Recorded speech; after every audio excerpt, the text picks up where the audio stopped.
Right, welcome back, people.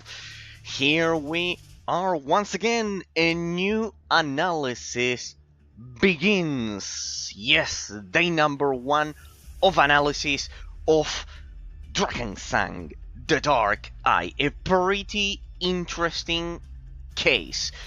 We have in our hands, as you know, here on the channel, we review underrated games, applying our metaphysically realist analysis methodology. For those of you who are watching this as a YouTube VOD, in the future I will include the analysis methodology, the metaphysical description of the analysis methodology that we always do. For those of you who are watching this as a Twitch VOD or joining me live here on Twitch, thank you from the bottom of my heart. Be welcome and get ready because you already have the panels here at Twitch and you know what we do, but the YouTube audience doesn't have it. So I'll include the analysis methodology, as I always say. To Twitch viewers, you have the panels here, so you know how our methodology works, our metaphysically realist methodology of analyzing games. Good. What's the case that we have in our hands today? The case of Drakensang, the Dark Eye, people. So be welcome, because this will be a pretty interesting RPG that we're going to analyze. We'll get into it in a second. As we always do, we'll do the intro with all of the context surrounding the game, the analysis methodology for YouTube viewers, and then we'll do our first cold boot of the game. I had to fix it. I had to fix this game. I highly recommend the Good Old Games version, the same as with Sacred 2, pretty much. The Good Old Games version is pretty, it's much more stable than the Amazon version that was sold physically some years ago. The game is Drakensang, the Dark Eye, and just a bit of context that we'll read in a minute. This is basically the German equivalent of Dungeons and Dragons, right? Quite interesting. Just like the Warlock atop Firetop Mountain is the British incarnation of Dungeons and Dragons, the Dark Eye universe is the German incarnation of Dungeons and Dragons. This is a series of games, just to begin with, because it's something that we are not going to see once we get into the description, pretty much, as you will see in a second. Because this is a series of games, and we are going to play the first one, the original case, Drakensang, the Dark Eye. The universe is the Dark Eye, kind of like when you read the Dark Eye, Dungeons and Dragons. Quite interesting, quite interesting. The game was developed and released back in 2008, pretty much, and it's the first one of a trilogy. Then we had another game called Drakensang 2, The River of Time, pretty much, and then, but it's under the Dark Eye license. It's the same franchise.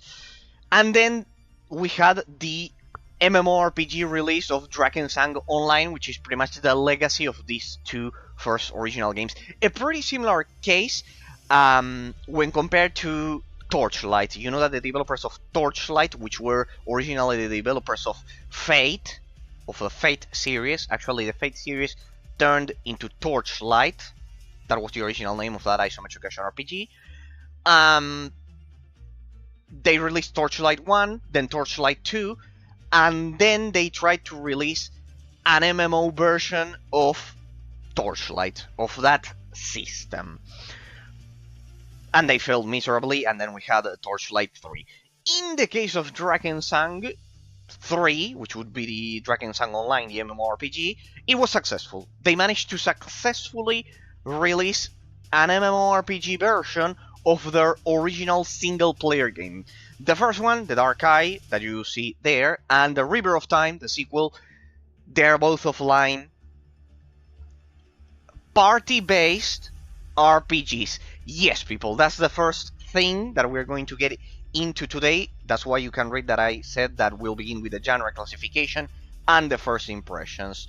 And in case you're wondering why I'm using the Drakensang Online category, is because I couldn't find the category for the original two games. They are so unknown that at least I couldn't find it. Alright, as you can see, the game was published by DTP Entertainment in German territories. It's kind of like the original publisher. Then in North America, THQ, and for the rest of Europe, Eidos Interactive, except for Italy and Spain. In my case, I originally remember seeing the Spanish version. Pretty much that company that you see there, FX Interactive, took care of all of the Spanish releases, Italian and Spanish releases, and then Techland for I believe it's for Poland. Okay, so different publishers. The game had different publishers all across Europe, and then of course the North American territories. In my case, I played the FX Interactive version with the Spanish. I started playing it back in the day. I could never finish the game. I didn't play a lot. I didn't get past the first screens. I was way too young. So it's a perfect moment to analyze this beauty. Quite interesting case. Pretty similar to Torchlight. Pretty similar to Fate, as I've said. In the same period of time, in the same bracket of years, if you think about it, 2008. So we have that, and pretty much the advantage that this license will have is that it has the tabletop dark eye tabletop game behind it, which, as I've said, it's the German equivalent of Dungeons and Dragons. So it had an established license behind it. That's the huge factor that might be the reason behind the success of the MMORPG in the end of the third entry of this franchise, that Torchlight could never make that transition. They always wanted to, they could never make it. I think it's better with the offline method, but well, what are you gonna do? The offline model of Torchlight 1 and 2, but well, highly recommend Torchlight, the Synergies mod in that case. Alright, going back to Drakensang the Dark Eye, 2008, pretty much it was a simultaneous release. And as you can see, the game is based upon the Dark Eye rules system. Pretty much it will follow the tabletop game. But in terms of video game genre classification, this will be a classic RPG, which leads me once again to the difference between the classic RPG genre and the isometric action RPG genre. The huge difference between Baldur's Gate and Diablo 1. Pretty much, in Baldur's Gate, you control a party, you not only control one character, and it's not isometric action RPG. It's much more based around tabletop games, just like Baldur's Gate was based on Dungeons and Dragons. The 3.5 rule set, pretty much. It's not a one-to-one adaptation, but doesn't matter. And the huge difference is the concept of time. The concept of time that the classic RPG genre has, which is different when compared to the isometric action RPG genre. I've read the article several times. I read that article several times. The article about how David Brevik, the creator of Diablo 1, turned the clock down to 0 for the first time ever and eliminated turn-based combat from an RPG for the first time ever. So before Diablo 1, not Diablo 2, Diablo 1, all games were turn-based. It's just that they had the real-time with pause system to simulate that real-time combat that Diablo ended up getting 100% purely by turning that clock down to 0. I highly recommend that. I do that read in the first stream of my original, not London 2038, of the original Hellgate London stream. It's a very extensive article. It's pretty pretty long, and I dissected it, so at least a page of it, and pretty much there you can see how David Berwick turned the clock down to 0 and created the first real-time isometric action RPG in Diablo 1. Drakensang follows the formula of Baldur's Gate, real-time with pause combat, in which even if it's real-time, the measurement of time is not turn-based, it's real-time with pause. But the measurement of time is actually in turns. It's pretty complex to explain, but basically, just like Baldur's Gate, all classic RPGs have an internal clock system that measures that real time and splits the time in turns. It's just that you can pause the game and activate them whenever you like it, or whenever you deem convenient. Pretty much, we also call these party-based RPGs, but there's a technical difference because a party-based RPG could be like Dungeon Siege, and it could have real-time combat like Diablo, because Dungeon Siege, for example, has real-time combat, but it is party-based, so technically it's not a classic RPG, it's a party-based action RPG like Diablo, but it doesn't have that that classic element of having real time with pause and just hiding the internal turn-based system. In Dungeon Siege, in Diablo, it's not hidden, it's eliminated because the clock it's internally turned down to 0. Here it won't be, you'll see that it's turn-based. Now, with that interesting with those interesting details already commented, the game pretty much, as you can see, it uses the Nebula engine developed by Radon Labs, that is the original developers, the ones that I said previously were the publishers. Radon Labs is the developer, and as you can see, as you have been watching for the photos, it's pretty much that, a classic RPG, turn-based RPG. Pretty much you can cast the spells. We will also see a lot of similarities to another game, to Dragon Age Origins, because this game, even if it belongs to a classic genre, the classic RPG genre created by Baldur's Gate, or at least popularized by Baldur's Gate, but you'll see that the game works in 3D. So the engine and the time frame in which this game was developed will be much more close to Dragon Age Origins. Dragon Age Origins will be pretty similar to this game. So if you like Dragon Age Origins, chances are that you'll like this one. This one is a bit more based around the MMO RPG open world nature of any tabletop game. So you'll see that it works like an MMORPG, which I personally like. But it will have the fetch quests, it will have everything that, for example, made Sacred 2 so great. So I will also highly recommend it to any of you that liked Sacred 2 when I did the previous review. So it averaged 75% on Metacritic, a lot of user reviews. Some user reviews gave it 9.1 out of 10. No, it's the average. The user reviews were much higher. This is the interesting part. So these are the professional gaming reviews that I always criticize because of my metaphysically realist system of analyzing games and trying to reach an objective conclusion, trying to change the focus of the analysis from the subject to the object. Pretty much, that's the idea. So 7. The professional gaming press, The Guardian, for example, 4 out of 5 stars. What a miracle. They averaged a bit lower. They averaged closer to 7 or 7.5 instead of 9 from the user based, from the users'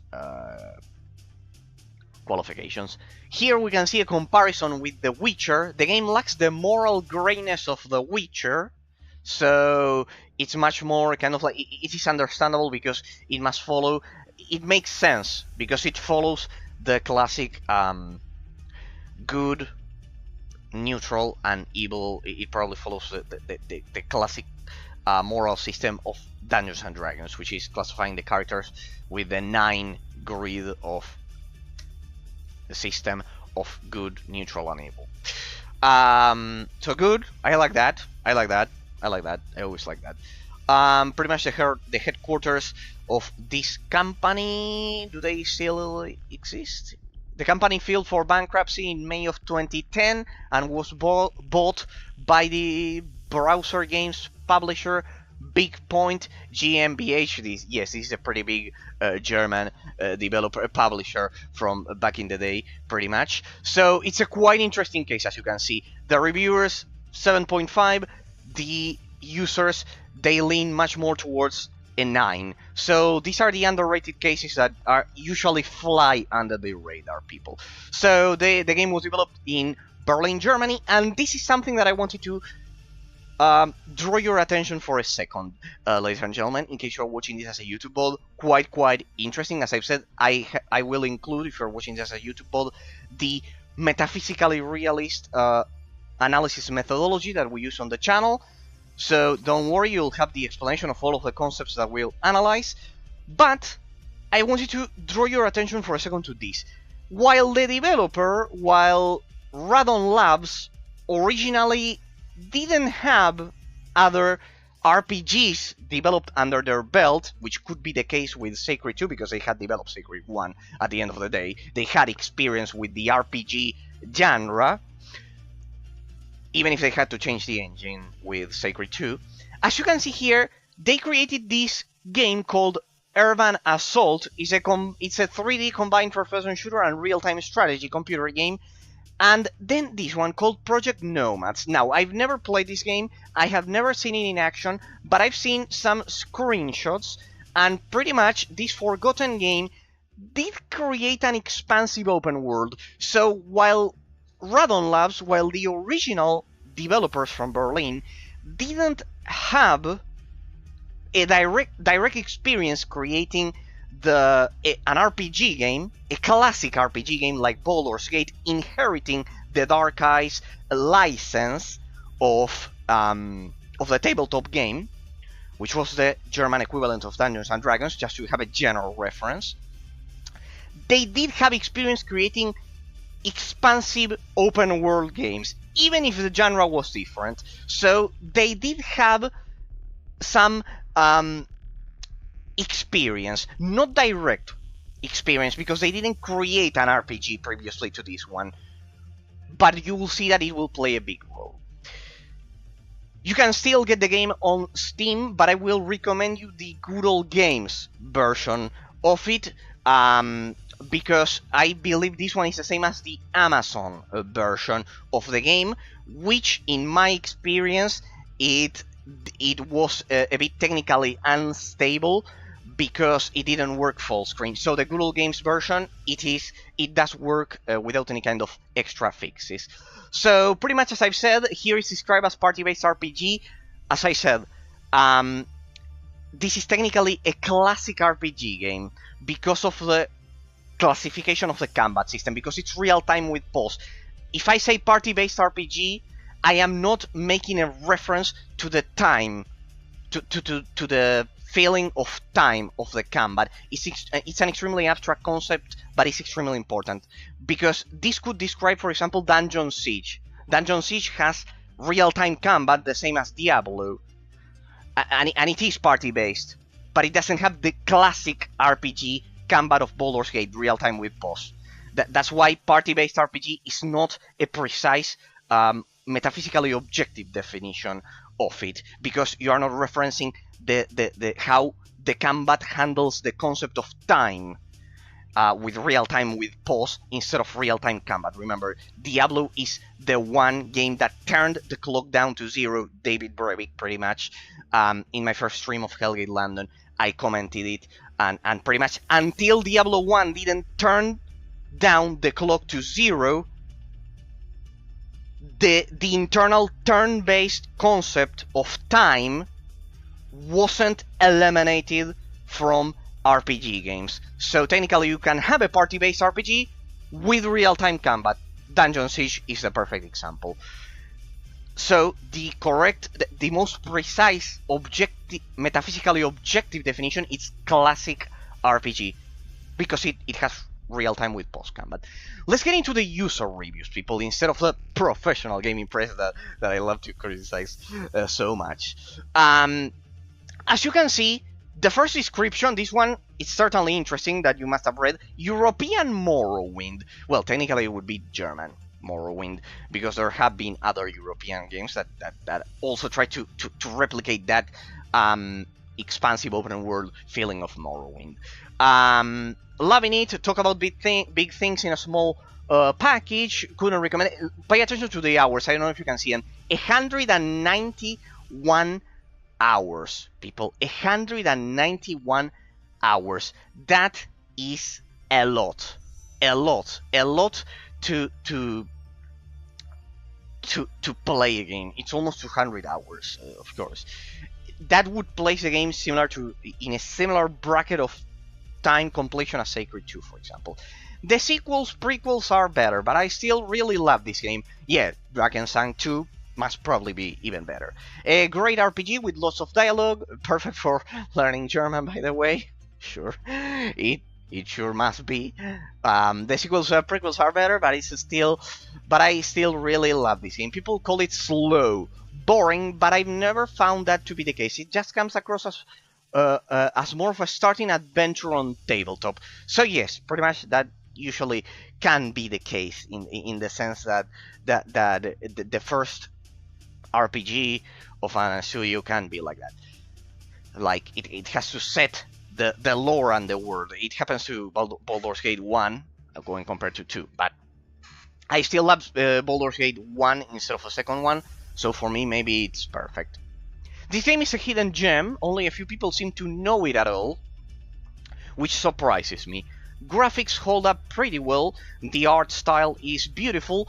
I like the graphics more than Dragon Age Origins. Well, that's a huge statement. That's a huge thing to say. As I've said, Dragon Age Origins, it's one of my favorite games of all time. I completed it 100%. I think no game can... very few RPGs can be better than that one. I would even place it above Mass Effect, Dragon Age Origins. So yeah, those are pretty huge words. Combat is okay, could be better. I managed to enjoy it. As you can see, this is a classic relativist perception of metaphysical reality. He's telling you that combat is okay, could be better, but I want to get into my interest. I'm interested in the objective reasons, in what metaphysical reality will replicate, what I can deduce from metaphysical reality, regardless of my mental perception of the combat. If, according to the classic RPG genre, if it improves upon it or is worse than, for example, Dragon Age Origins or the classic system created by Baldur's Gate, pretty much, with real-time with boss. Love it, do it, 8 out of 10. And here this person gave a negative review. Let's see the reasons. I love Drakensang so much. It's one of my all-time favorite games. Very nostalgic, yet aged really well. Quite interesting concept. That's something I don't usually read out of these games. Same as with some other comments. I had trouble opening it, but if you do the window... Well, this is the what I was commenting. The Good Old Games version doesn't have this problem with the window and everything. That's why this is probably the same as the Amazon version with the window, and that is because of the technical aspect of the game. The game tends to crash quite a lot. It's really frustrating. We'll see if the Good Old Games version has this problem. I've had this game in my Steam library for almost 15 years, and all of a sudden decided that this is the year I was going to try it. June 24th. The 24th of June. It's crazy funny how a 15-year-old game is better than the majority of new games these days. Yeah, this person understands me. Just whoa, I have to say this game brings it. If you can get past the dated... The graphics are pretty good, you'll see. The dated graphics, for the bracket of years it was released in, the graphics are pretty good. The hardcore abilities, stats, rule set, blah, blah, blah, really solid game. I'm genuinely having a great time with this, and it's long in terms of play time. I feel this is a 100+ hour game easily if you're trying to beat it and do it all. Heck, I put in 35 hours and my guys are only level 6 or so. I think the game goes up to 20. Oh yeah, pretty much the same as Dungeons and Dragons, classic Dungeons and Dragons. All right. I heard players were wrapping it up with characters of level 16 or 17.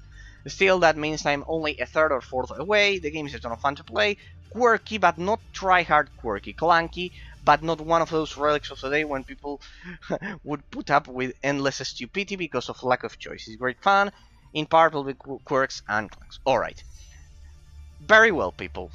Let's get into the final reviews, the Metacritic reviews, that are a bit more pessimistic.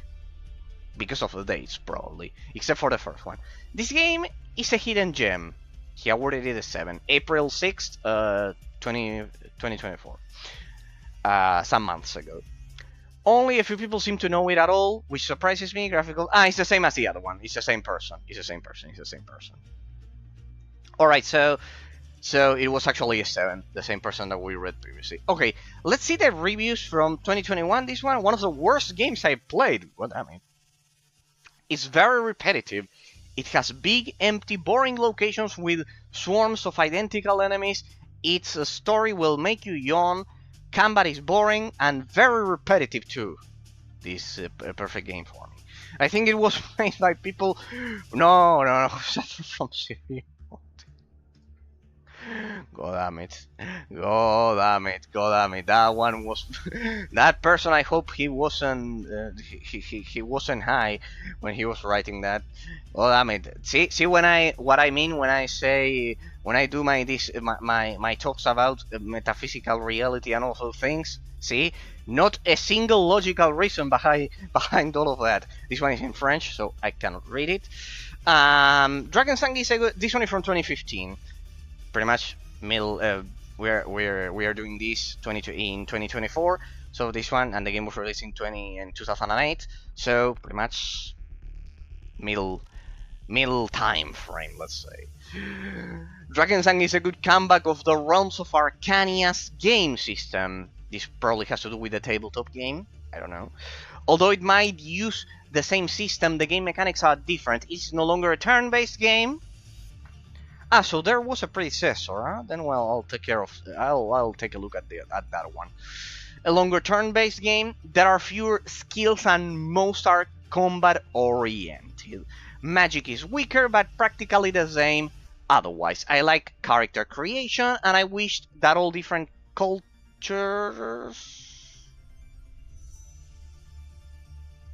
could have their own beginning. Right, Sacred 2, for example, did that. Yeah, they all have the same... Okay, sounds like in World of Warcraft.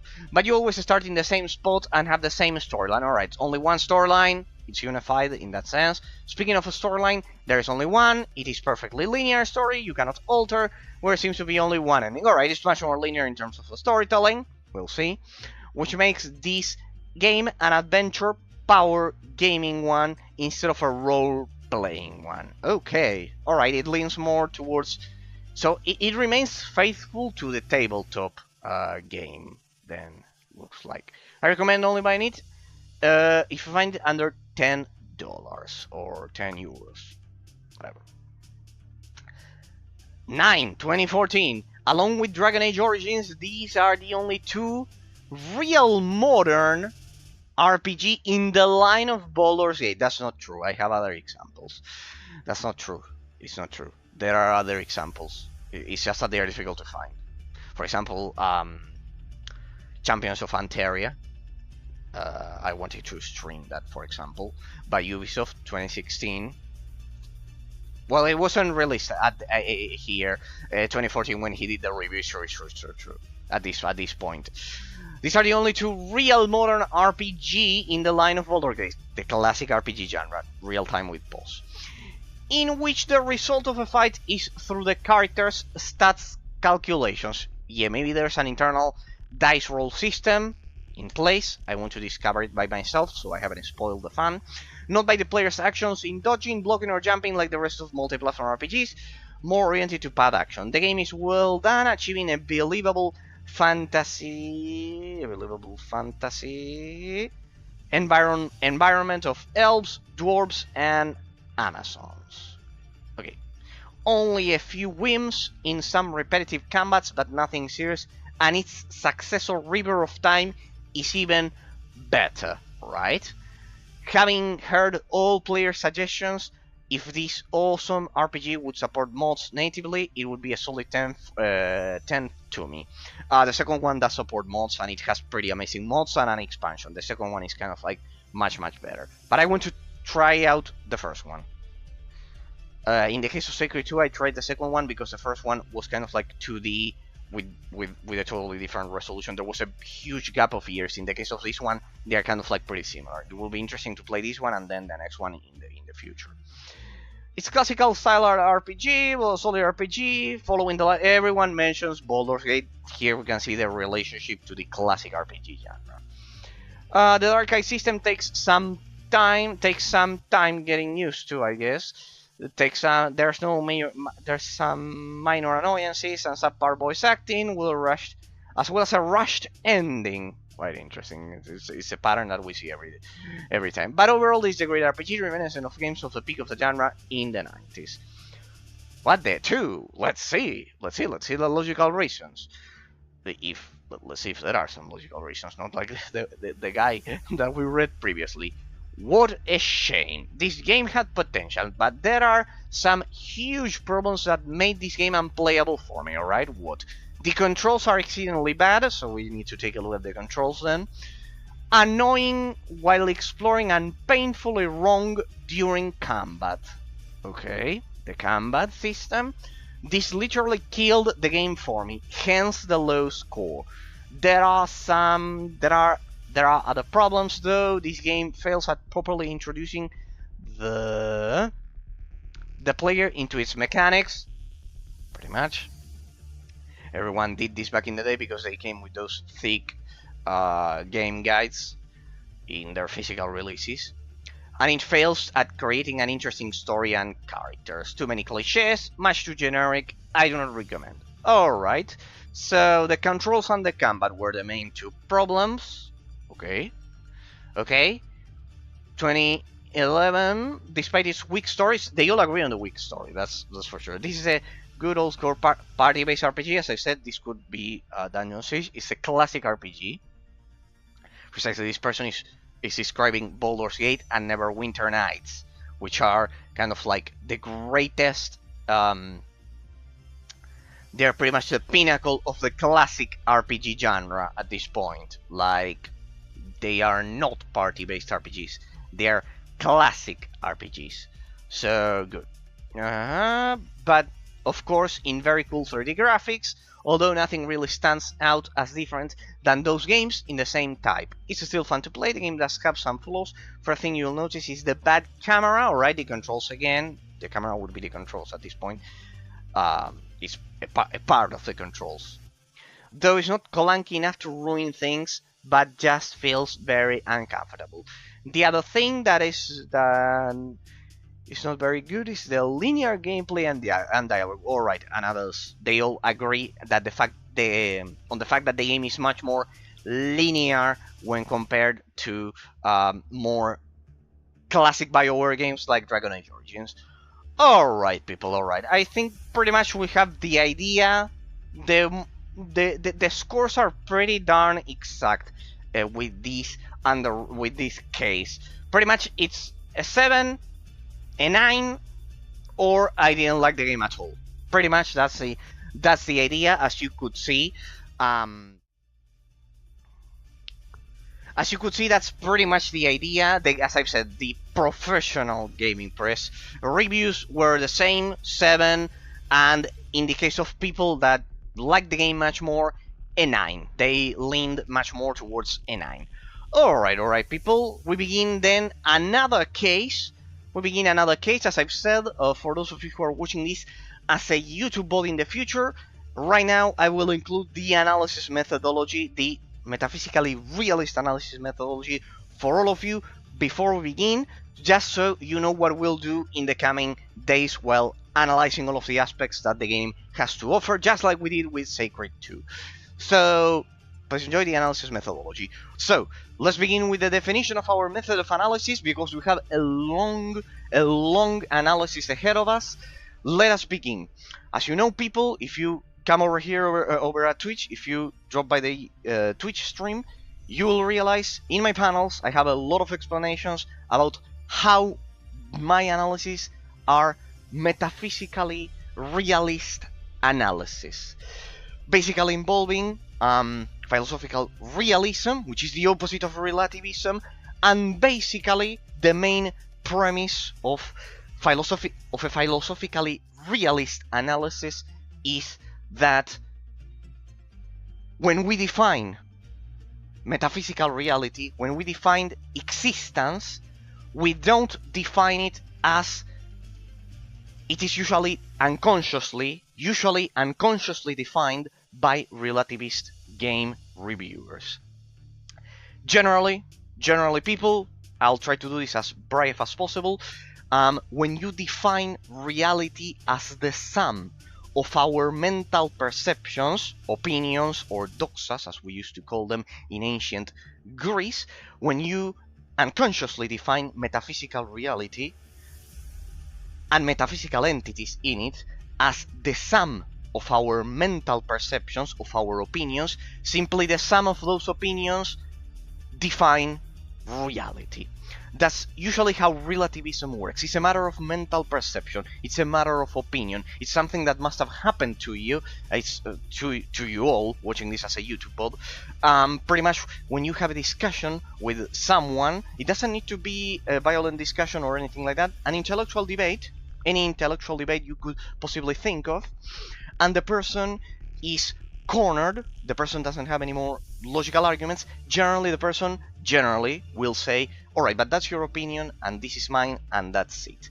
That is exactly what we are not going to do here, because that's relativism and because that makes it impossible to transcend our mental perception and define metaphysical reality.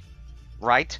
It's a matter of two mental perceptions. Relativism generally works like this. Two mental perceptions. You have your opinion, I have mine, but objective conclusions are never reached as a direct consequence of that mindset. That's precisely what we are not going to do.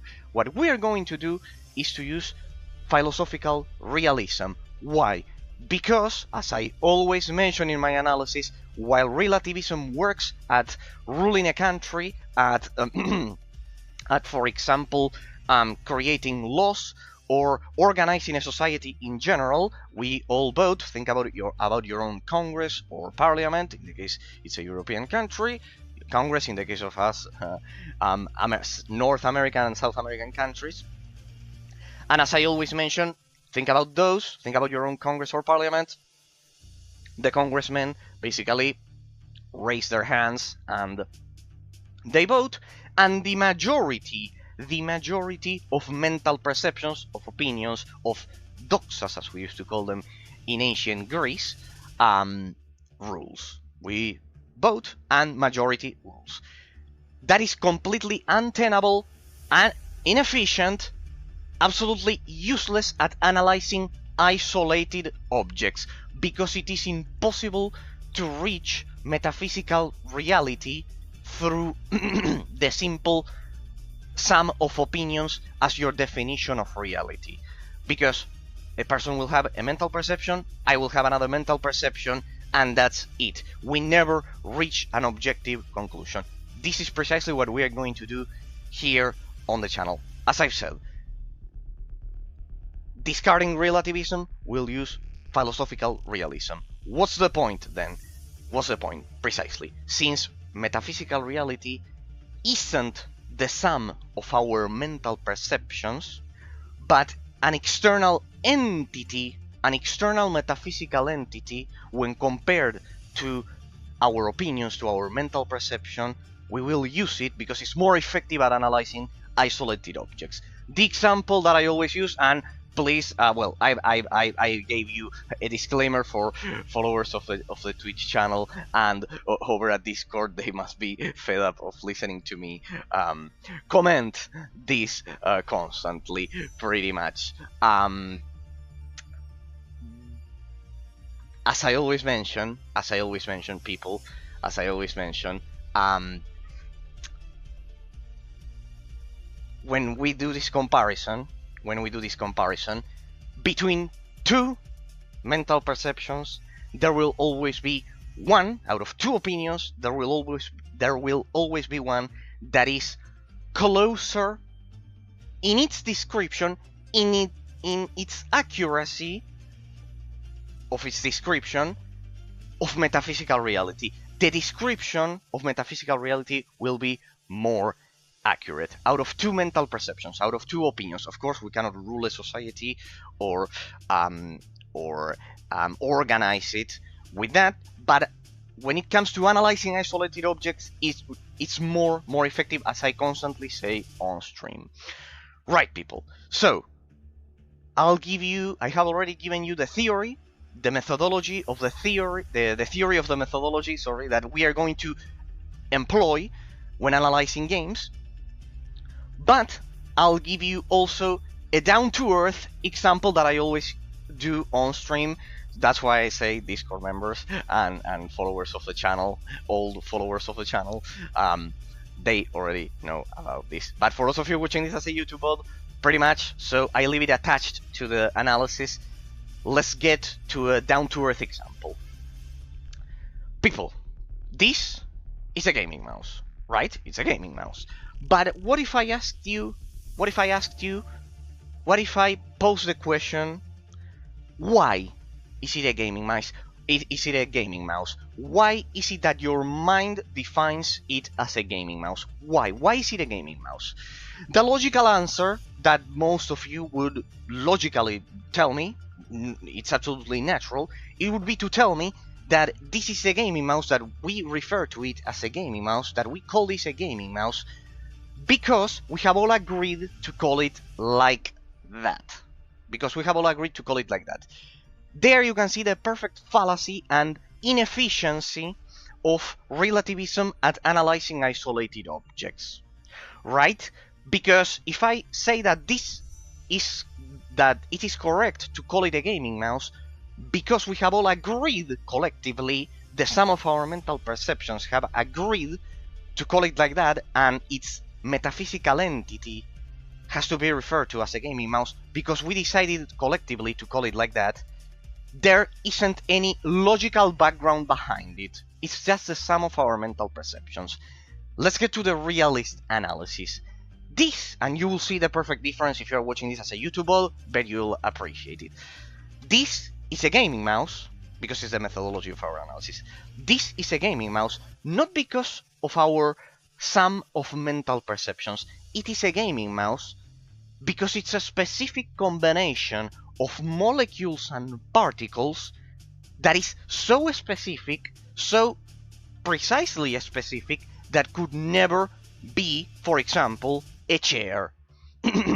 So, out of two mental perceptions, calling this a chair or calling this a gaming mouse, out of two mental perceptions, there will always be one that is closer in its description to metaphysical reality.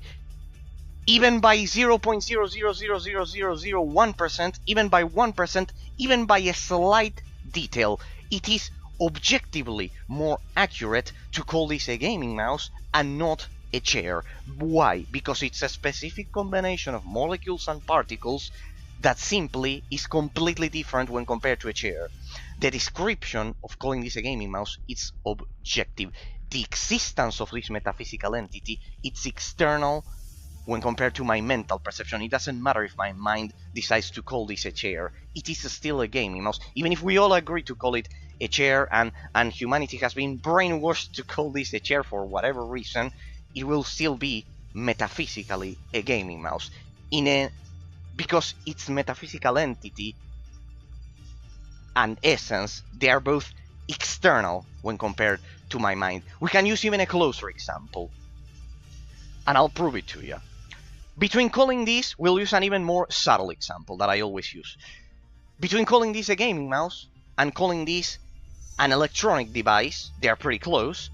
It is still more objectively accurate. My mental perception is closer in its description to metaphysical reality, to describing metaphysical reality, if I call this a gaming mouse instead of an electronic device. Why?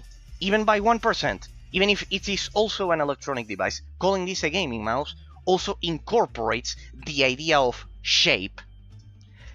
This object, this metaphysical entity, it's a specific combination of molecules and particles which has the shape of an animal with which the human race has been in contact with for millions and millions of years, and subconsciously our brain associates the abstract concept of gaming mouse with the shape of an animal that we have been in contact with for millions of years. It has the very same shape, this metaphysical entity. So it is more objectively accurate to describe this as a gaming mouse when compared to describing this as an electronic device. See, even by 1%, even by 0.001% out of two mental perceptions, calling this an electronic device or calling this a gaming mouse, out of those two mental perceptions, it is much more accurate to describe this as a gaming mouse. So it is objectively, it's not a matter of my mental perception, it is more objectively accurate to describe it like that. There's a more objective mental perception out of the two of them, out of three, out of four, out of all of the mental perceptions that humanity is constantly having for every millisecond, constantly, even right now, all human beings. That is the methodology that we are going to apply to our game, that we apply to our game reviews here on the channel and for the final analysis of Sacred 2. We will try through our mental perception, through our reverse engineering of my mental perception in this case, to try to reach metaphysical reality in our description of the game. Direct consequence that philosophical realism has in games is that and it must have happened to you people, is that most game reviewers, most professional gaming press will tell you that the fact that you like or dislike a game, it's a matter of mere subjective mental perception. The second you do that, the second I tell you that a game is good or bad, according to your own opinion, according to your own mental perception, and this is the very reason why relativism is ineffective at analyzing isolated objects like movies, books, video games, or a very gaming mouse, or a simple gaming mouse. It's because relativism changes the focus of the analysis from the object, in this case the video game, to the subject. It changes the focus of the analysis from the object to the subject. In the case of the chair and the gaming mouse, you can call this a chair or a gaming mouse according to your mental perception, without any logical reasons. So, pretty much, in the case of video games, the game will be good or bad depending on my own opinion, on my own mental perception of metaphysical reality. There's no dissociation between metaphysical reality and my mental perception, and the sum of our opinions defines metaphysical reality. And as I've said, that's completely untenable and useless at analyzing isolated objects. It works for organizing a society, it doesn't work for analyzing isolated objects. Or, in this case, it doesn't matter if the object it's materia, it's composed of matter, or if it's composed of bits in a screen and it's more abstract. Doesn't matter, it's the same concept. So the direct consequence of doing a relativist gaming review is that the quality of a game will be completely subjective according to personal taste. That is precisely what we are going to completely discard and eliminate out of our analysis that we are going to do today. But just so you know the methodology, we will base our analysis on I base all of my analysis on a 5 pronged system that you'll see for the duration of this long review that we are going to do, that will try to reverse engineer my mental perception of the game to reach metaphysical reality, a common ground between all of your mental perceptions of the game and my mental perception of the game, so we can all together reach metaphysical, objective metaphysical reality. Perfect. So, the quality of a game, as a conclusion, isn't a matter of personal taste. For example, it's a matter of how do you describe metaphysical reality. It's an objective matter. It is true that one can have preferences, that one can like one genre more than the other one, but for example, I would never say that, I don't know, a game that I liked a lot, subjectively, my mental perception, is the best game of all time. For example, imagine if someone only played Fortnite for 15 or 20 years, which is the case for a lot of people, and they say it's the best game of all time.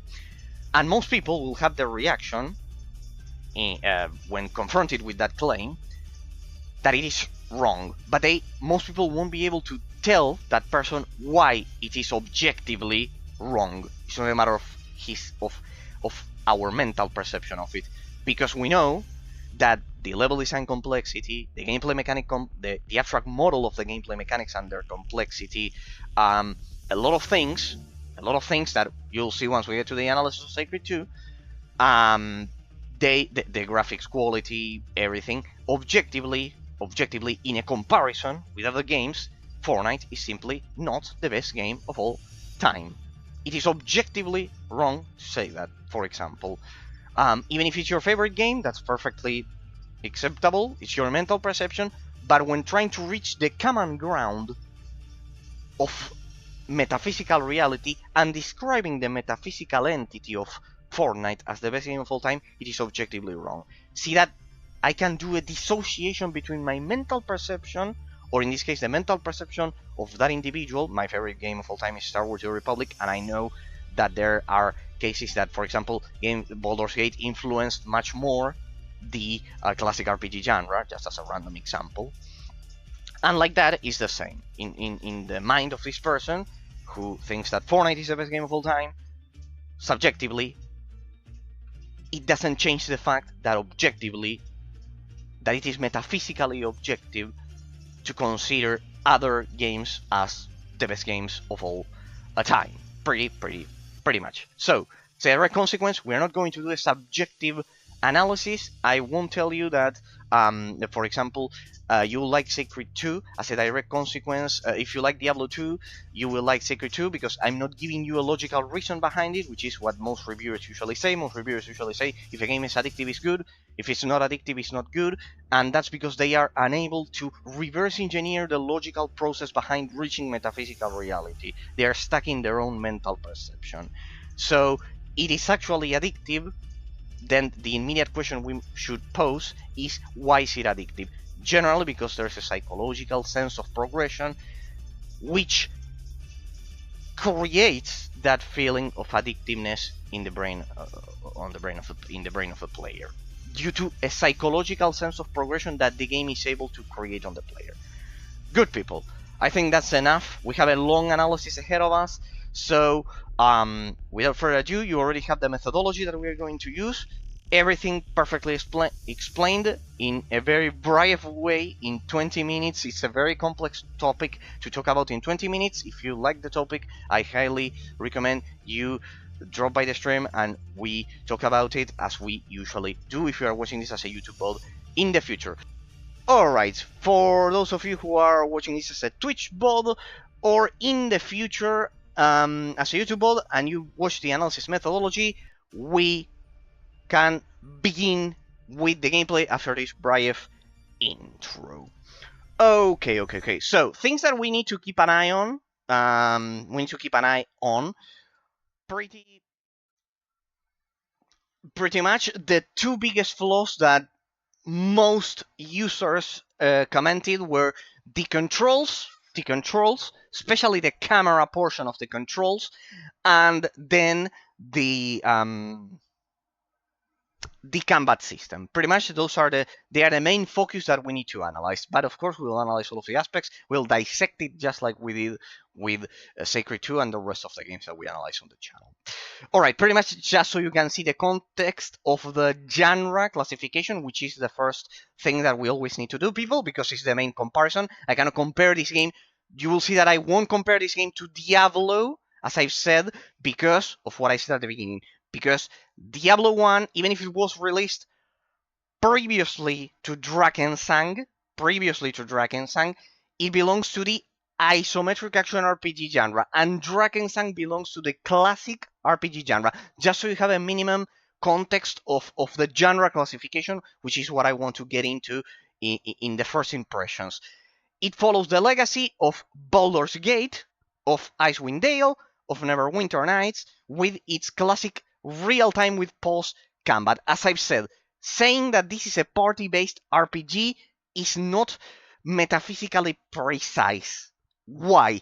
Because you can have a party-based RPG with real-time combat like Dungeon Siege that I had right over here. Dungeon Siege is party-based, but it has real-time combat, right? Because it followed the formula of Diablo 1. It turned the clock down to 0, just like David Brevik did originally with Diablo 1. In the case of Drakensang, this won't happen. It has an internal system which will measure the turns and will ensure that the combat is real-time with internal turns that the player doesn't see. That's the definition of classic RPG. That's the huge difference between the isometric action RPG genre with Diablo and the classic RPG genre with Baldur's Gate. Alright, we begin with the cold boot of the game. You know that the first time I play the game, I love to do this. Remember, I highly recommend the Good Old Games version of the game, not the Amazon version and not the Steam version of the game, because they will have that problem when trying to go full screen. So the Good Old Games version, highly recommended, because apparently it doesn't have those issues, and I'll be able to play without borderless gaming, which is the third-party software that I used for Sacred 2. Ironically, they were games that were developed in the same bracket of years, and they had the same issue with full screen. We'll only do this once. We'll only watch the intro once, people. We'll only watch the intro once, and then the next time that we stream it, we'll get directly into the gameplay, just like we did with Sacred 2. When the world was young, the gods made dragons the guardians of the sacred order. But evil powers sought to destroy the divine order.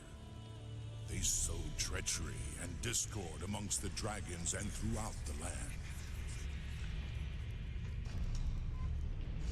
Filled with envy and greed, the younger dragons set the world aflame with hatred and war.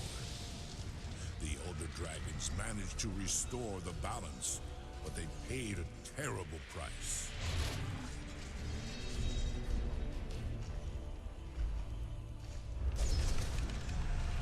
In the aftermath of the final battle, the elves deserted their cities to live a life of peace and harmony in the meadows and forests of Aventuria.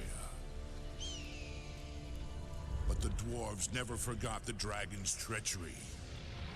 The flames of battle still burn strong in their hearts. And the dragons are their mortal enemies. From the ashes of those ancient empires arose the human folk. Their civilization flourished in the wake of the dragon's defeat. They worshipped them as the guardians of the sacred order. But the ancient guardians have long passed from this world, and the peoples of Aventuria are blind to what I have seen. Once more, the forces of evil seek to sow treachery and discord.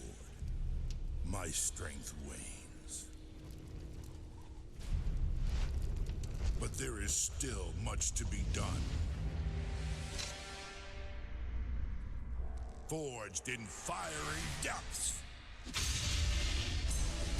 A blade of deadly steel, our heroes to serve and our foes to crush.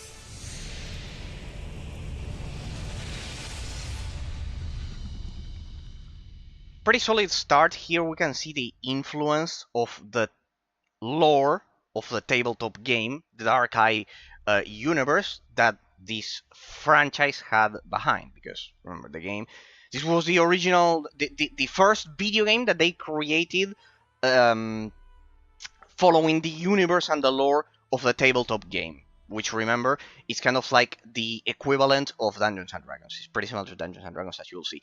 As you can see, get the Good Old Games version, because the Steam version and the Amazon version, I want to repeat it in the first part of the series, because in case anyone watching this as a YouTube build, for those of you who are watching this as a YouTube build, the Steam version and the Amazon version, you will have to get Borderless Gaming, which is a third-party software, the same that I use for Sacred 2, as I said. Okay, people, you have to do a small modification of the document files to play that unlocked resolutions, just so you have the technical aspect of it. It's a small modification, but as you can see, I'll stream it at that, and it has unlocked frame rates. It's running at 144. For you, of course, you are watching this either at YouTube or Twitch, it will be 60 FPS, because that's the maximum that they allow. But know that the game has unlocked frame rates and unlocked resolutions. So let's begin a new game. And the first thing that I want to show you is the insane amount of classes that the game has. You'll see. I have become embroiled in matters that can now scarcely be untangled.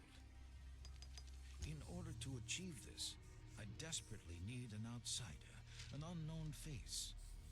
My house is situated on the Prayer Square in Fairdark, opposite the temple. I know I can count on your help. May Avis be with you on your journey. Your old friend, Ardo. P.S. If I'm not there when you arrive, my caretaker will be able to tell you where to find me. Alright, the first thing that drew my attention here, as you can see, the game engine that was developed entirely by Radon Labs, the developer that we commented at the beginning, is pretty good, and the direct comparison that I will always do will be with Dragon Age Origins. Pretty much with Dragon Age Origins, because it was kind of like the renaissance of the classic RPG genre with Dragon Age Origins, pretty much. So pay attention at the amount of classes. You must be thinking, only 3 Razor? No. Look at this. 3, 6, 9, pretty much. 12, pretty much. 13, only 1. Why is this one alone? Yeah. 13, 14. Look at that. 15, 16, 17. And you can get dwarves. 20 classes. We have 20 classes. Of course, we'll change the name. You can look at this. You can generate them randomly. Pretty much your standard RPG fanfare. Of course, we'll say Eraser. They all had surnames. They all had last names. I can use another one of my another name of my old school Star Wars: Your Republic characters.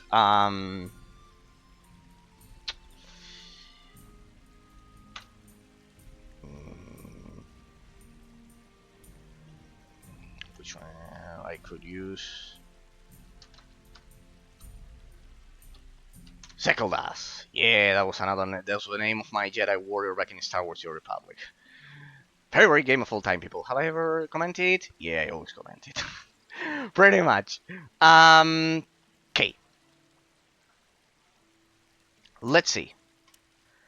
Following we have 20 classes to choose from. have a long day ahead of us, I guess. Can I bet you can appreciate people.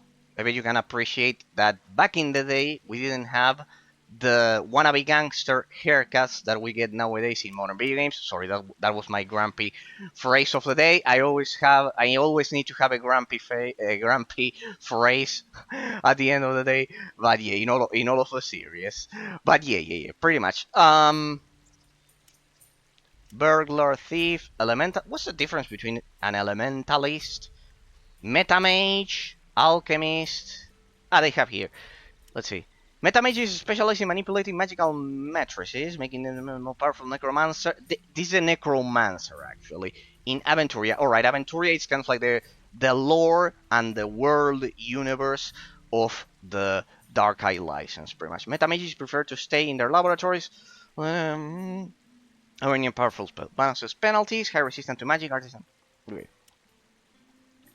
Pirate, Amazon, Ranger. What about Spellweaver? What's the difference? The Spellweaver is the keeper of elven magic. He understands better than any other how to use his magic to soothe wild animals and summon them from the deeps of the forests. Like all elves, the Spellweavers feel ill at ease in human company. Alright, this is like a druid or something like that. Okay. We have dwarves, mercenary, sapper, versatile mercenary, then with access and as you can see, the class variety is that of a classic RPG. It's not that of an isometric action RPG. People, to be precise, because if you think about it, if you think about it, look at that. It does work. It does work. The full screen does work. And what about Battle Mage? Race Middle Realmian, Culture Under Gasia. See the insane amount of variety that this has. It's absolutely brutal, and we'll have to figure out the naming conventions here. The naming conventions, we'll have to figure them out one by one, just like we did with Sekiro 2. The Battle Mage completed his training at the Undergas Battle School, a practically oriented academy that specializes in training warrior wizards. He wreaks fiery devastation on his enemies, but he also knows how to defend himself with a staff. I think I'll pick this one in my ignorance of not knowing what could be the best area of effect character that I always like to have. Pretty much remember that classic Dungeons and Dragons. I'll pick the Battle Mage. Remember that Dungeons and what's this expert mode? You can choose your stats. Well, look at that. That's what I call complexity. Character sheet. The character sheet displays all the game relevant values of a character. On the left hand side of the sheet, you will find the basic values. In the right hand section, you can switch between 6 tabs at the top, the ones that are flashing, to show the views: inventory, talents, combat talents, special skills, spells, and recipe book. Or recipe book. By clicking on the character portrait on the right hand edge of the screen, you'll probably see just one at first, but others may be added later. You can switch between characters. In many cases, you will receive useful tips when you hover your mouse over the words and objects, right clicking off a brain. Okay, containing further options. Talents reflect the character's personality and capabilities. Alright, each character has what are known as basic talents. On the other hand, however, special talents must be. Remember that one of the reviewers said that that the tutorial was terribly explained for the player. Be learned unless you are in process to particular circumstances. How well the character has mastered. Remember that these games back in the day came with thick physical guides that we had to read when playing them, especially those that had the equivalent of a tabletop Dungeons and Dragons RPG behind it. They are unable to discover the information. Pickpockets will useful when your purse is empty. No, I don't care about that. I'd rather kill everything around me to get money. The success or failure of this action is about talent tests. Alright, there's a check called the dice checks are called talent tests. Okay, a test is always rolled for 3 attributes. The values involved in the test are highlighted when you mouse over them, when you hover over them. Right-clicking displays further information about the talent. Okay. Let's see. It's better to use practical experience when you don't have the thick physical guide, pretty much. What's this seduce? What the fuck? What is that? A stat? It has social stats like in Fable or some shit like that. All right, let's see. Inventory. The inventory contains all the objects a character carries with them. 2 inventory bags and quest provide space. 2 inventory bags and the quest bag provide space. It's like in World of Warcraft. Interesting. The money shows your entire party's founds. All right, they are shared like in Dungeon Siege. We need to play Dungeon Siege, by the way. You should pay particular attention. The second one that I never played. Pay particular attention to your armor rating and the weight, as the heavier your character's armor, the more handicapped he or she will be in battle. To keep it alright, place again. Number of bags to give another member a party object. Alright, you can share the objects between party members.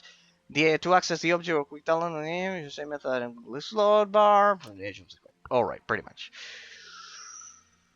Well, there aren't many options, but at least I am learning how to ducats, thalers, and far. Hey, the thaler is like in The Witcher. There you can see the shared similarities. In case you don't know, people kind of like Germany, Poland, Switzerland, and Austria. They all share a common ancestry in something called the Prussian Empire and the Austro-Hungarian Empire in the case of Austria. But pretty much there was a huge degree of integration in that sense, higher than with the rest of Europe, relatively speaking. So yeah, there we can see that The Witcher, made in Poland, it's the same, has similar naming conventions as this one made in Berlin, in Germany.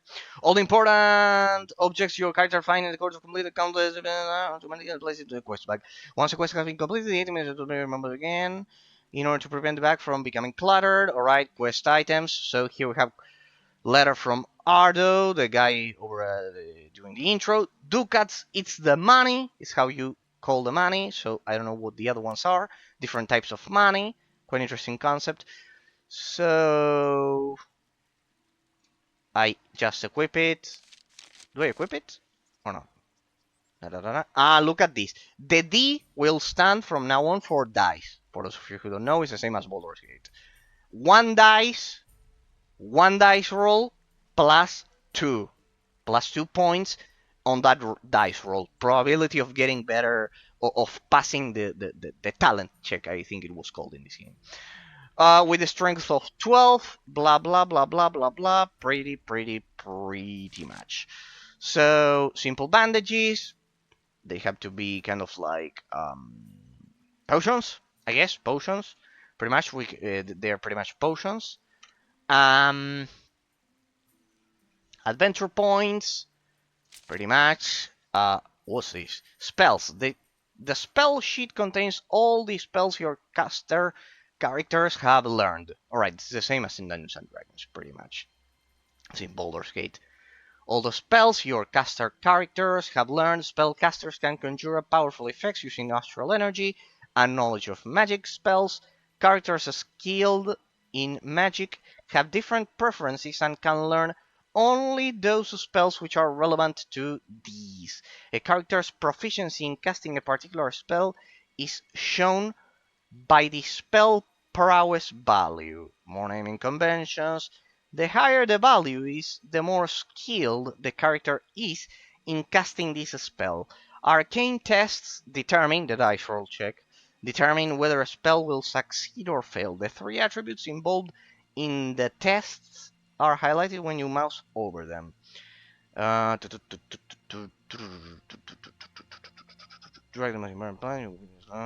You also keep an eye on your astral energy. These use up very successful spells. Okay. Okay. Well, I'll have to learn as we play, people, pretty much. Attributes, can I select them, or what, can I do something? Accept changes and start adventure. Can I...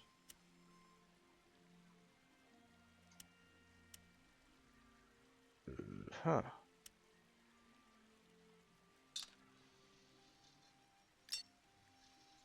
They are somehow influencing the other system of the game.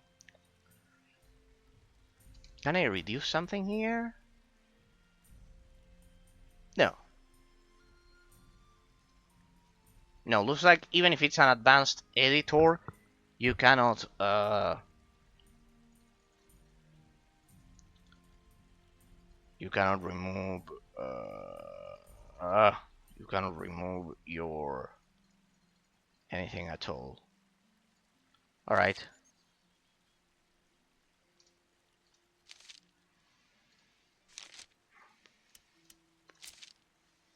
Combat talents. Reflect how well a character can fight. Pretty much this is for melee characters. I need to learn this for the rest of my party. Supply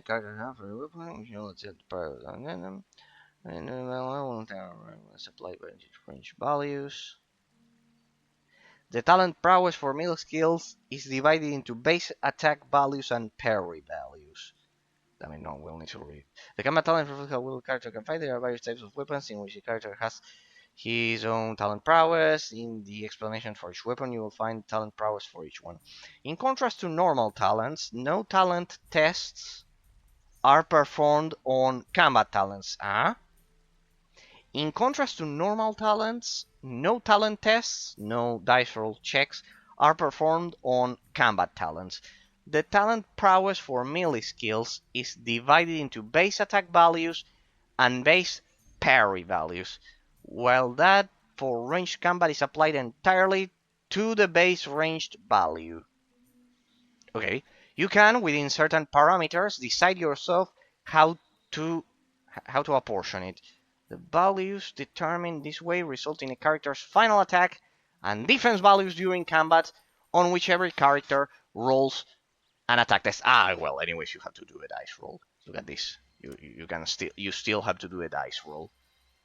You still have to do a dice roll, pretty much. So we have daggers and staves, pretty standard mage stuff. We'll go for staves. Base attack. Oh, damn it, I'm not understanding the 7, 8, 9. So this one, base attack and parry. Staves? What's this?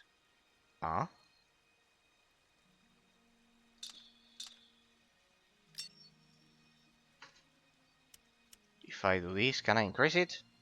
Brawling. What's the meaning of this? What is this shit? All 2 staves, but this is just melee. I think I'm doing a mess here. So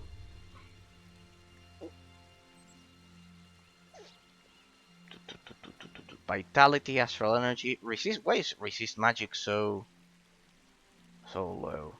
I will have to figure them out. Combat talent, special abilities. It also has a skill tree. What? Special skills are special moves and behaviors that are used in combat to perform particular attacks and parries. These are divided into melee, ranged combat, and passive skills. As they have been acquired, the special skills have permanent positive effects in melee and ranged combat. On the other hand, the skills must be explicitly applied to this. Place skill into the quick slot bar at the lower. We have a quick slot bar like in World of Warcraft. The character will then perform selected maneuver. Action, to lose skill, you lose up endurance points. You can continue with maneuver to use the situation. Skills must be learned from a taskmaster who will charge you a one-time fee for adventure points. You also use them. Pretty much. I'll have to learn all of this. I don't know what I'm getting into, people, but that's the beauty of video games. So endurance 1, dodge, armor, ranged.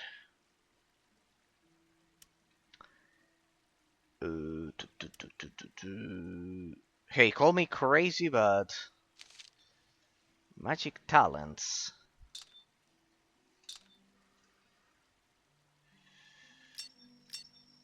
Zero. So I'm deducting points from the experience points.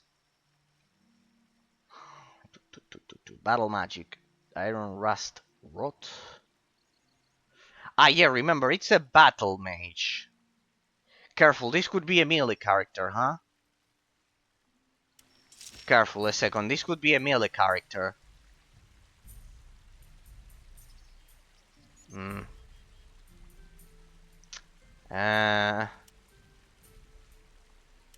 mean,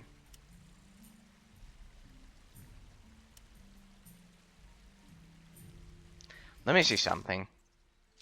Let me compare the... No. Recipe book? No. Let me compare the... Ah, it doesn't have spells? This one? Yeah, it has. Summoning skeleton, blah, blah. No, but these are all kind of like... It feels like a necromancer. It looks like a necromancer. I think the one I'm looking for with huge area of effect damage, rapid action, social talents penalty. Hang on a second. Let me see the magic talents. A helpful paw, healing, light in the darkness, battle magic, thunderbolt. Yeah, this one seems a bit more versatile, but not what I'm looking for.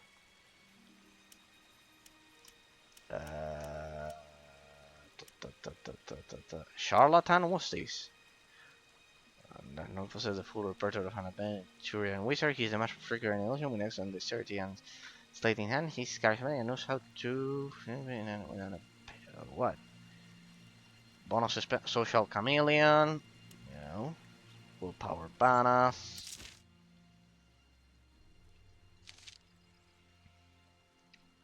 Thunderbolt. Ignifaxus burst of flame. Yeah, I think it's this one. Huh? I think then you can tailor it kind of like ranged or melee. We'll find out, people. We'll find out after all. So I increase the shit. Yeah, it's a bit counterintuitive that by selecting this one, I think I'm actually distributing my points. Don't you think? Alright, so I use experience points to increase that. Okay.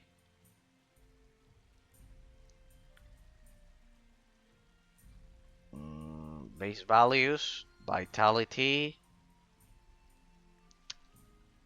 action, energy, something like that. We'll see.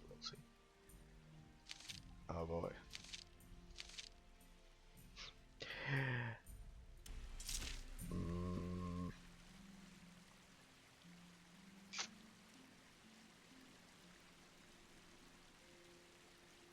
I want to remove kind of like the charisma and all of the things that aren't kind of like combat oriented. At least. This one has to be charisma. Yeah, it's charisma. But looks like I cannot do it anyways, huh? Looks like anyways I cannot do it. Looks like you can just change the combat talents.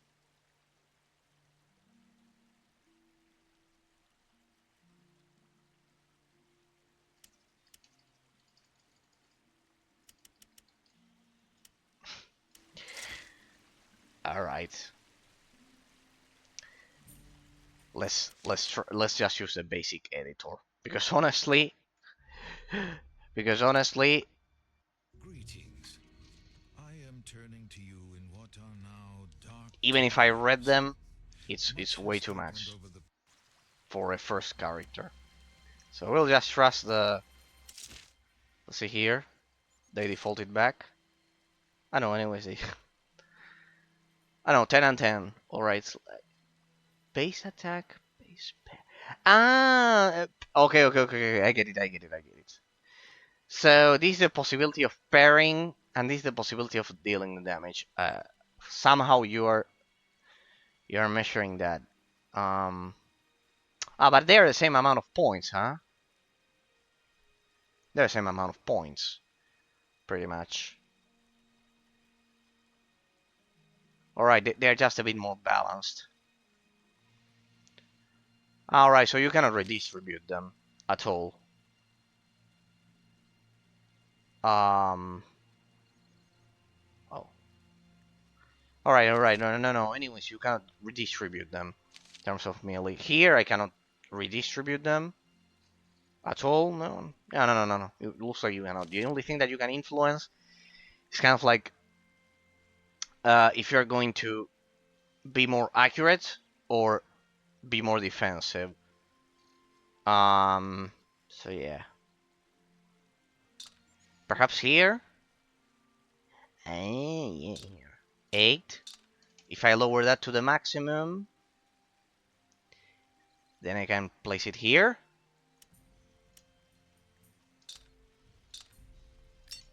Wasn't this at 5?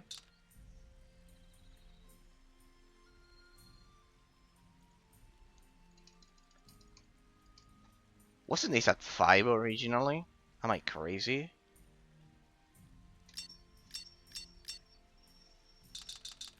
I could have sworn this was at 5. Perhaps with a different balance or something like that. No. 9 and 9. Why? Mm.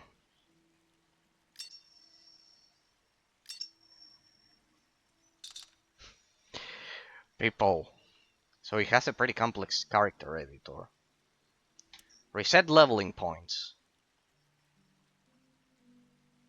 Alright.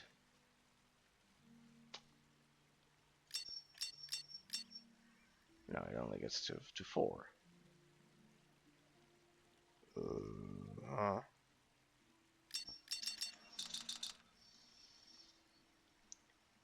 I could have sworn it was at 10-10.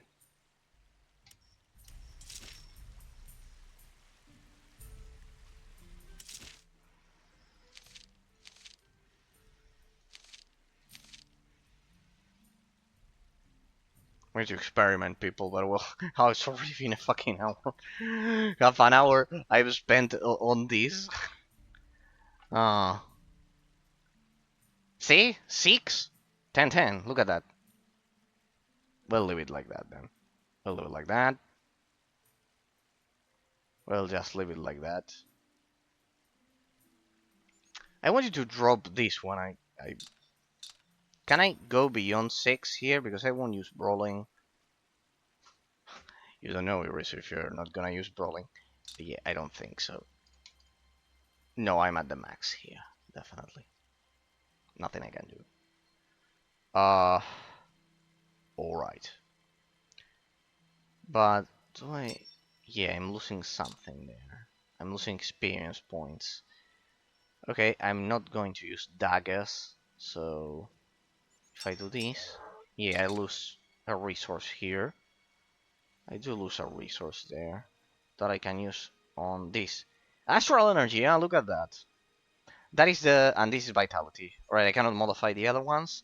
Astral energy is pretty much the resource for the magic, I guess. So let's crank that up.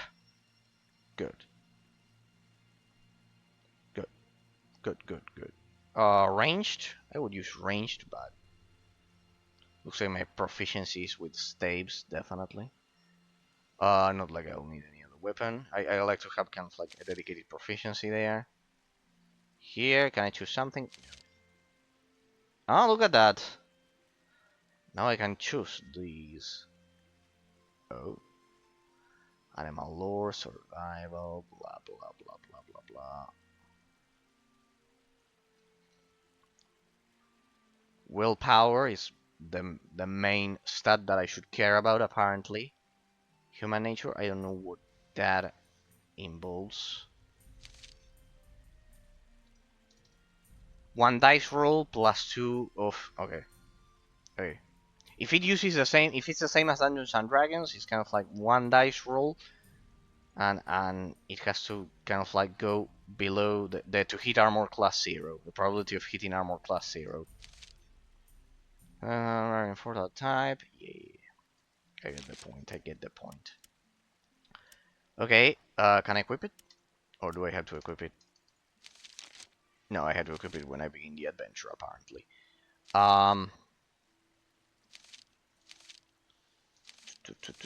What about this? Don't tell me that the experience points are shared for... Ah, they are shared. Oh, they are shared. Look at that, people. So I can manipulate all the values with the same, with the experience points. Okay. So apparently willpower is important. Arcane lore. Alright, here we can see treat wounds must have to do with being a healer, and arcane lore must have to do with being a mage. a DPS. Sorry, DPS mage. Let me see. So, okay. Battle Magic Thunderbolt. This one 8, pretty much at maximum. Increased Thunderbolt. Pretty straightforward. All to damage. Eraser. I bet that experts of the game who are watching this for the first time must be saying, um, what's this idiot doing? No, but we'll do it. Here, fastness of body. What is that? Intelligent. INAGCN. Intuition. Agility. Constitution. It has to be. Constitution. So these things, the attributes here, roughly influence the other one. Let's see if the other ones are in here. Let me CLCHC. Cleverness, charisma, and dexterity. Attribution, agility. CL, cleverness again, charisma, and agility. Plumbering, hemi-arm, charisma, agility, strength. Alright, and they are equally distributed to influence all of those. So, strength must have to do with melee attacks. Studied action. So, I'll use that to power up.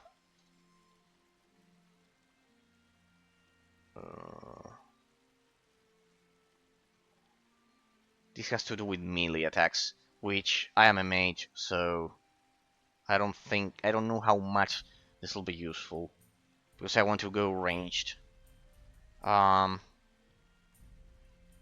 So let's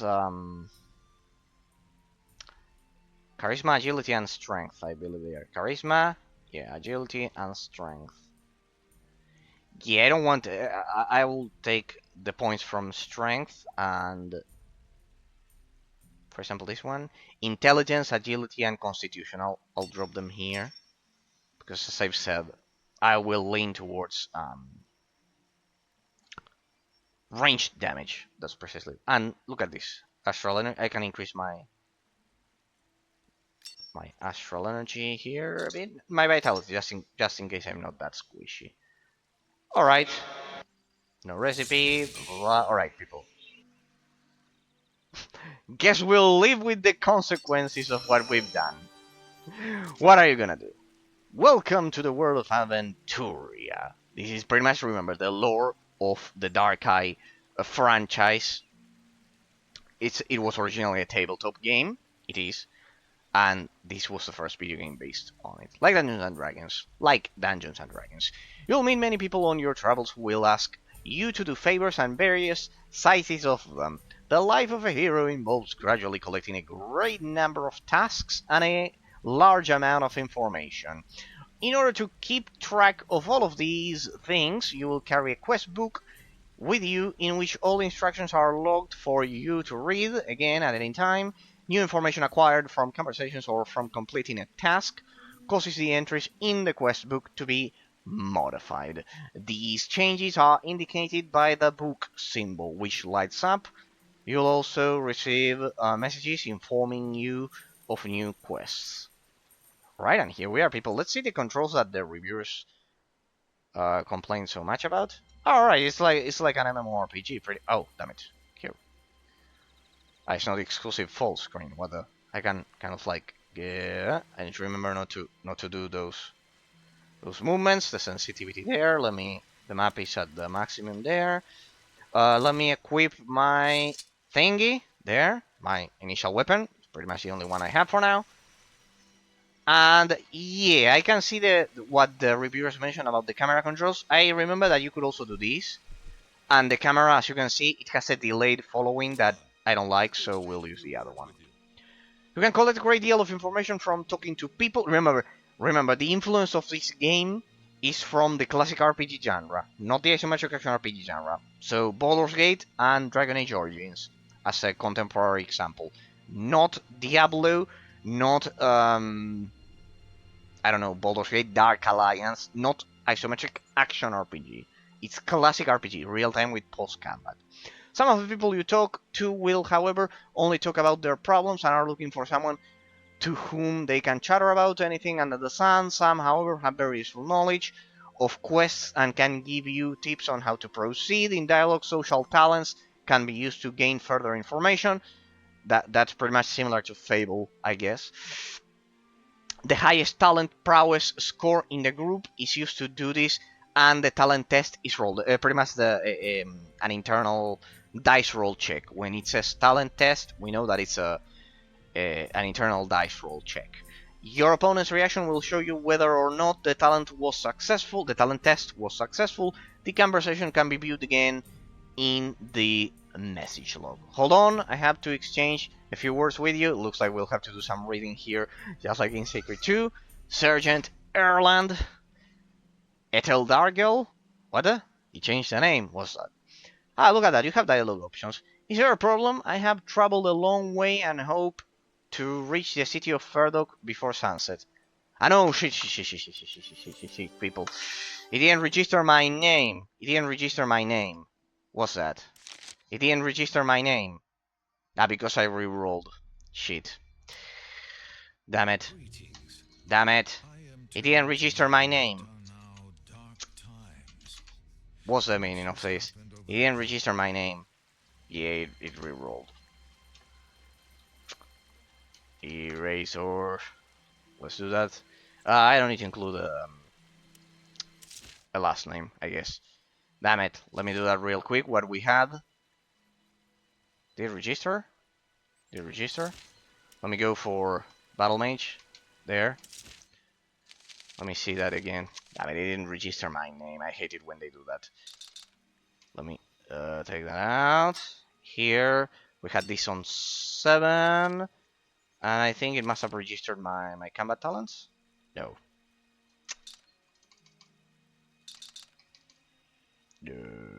Huh?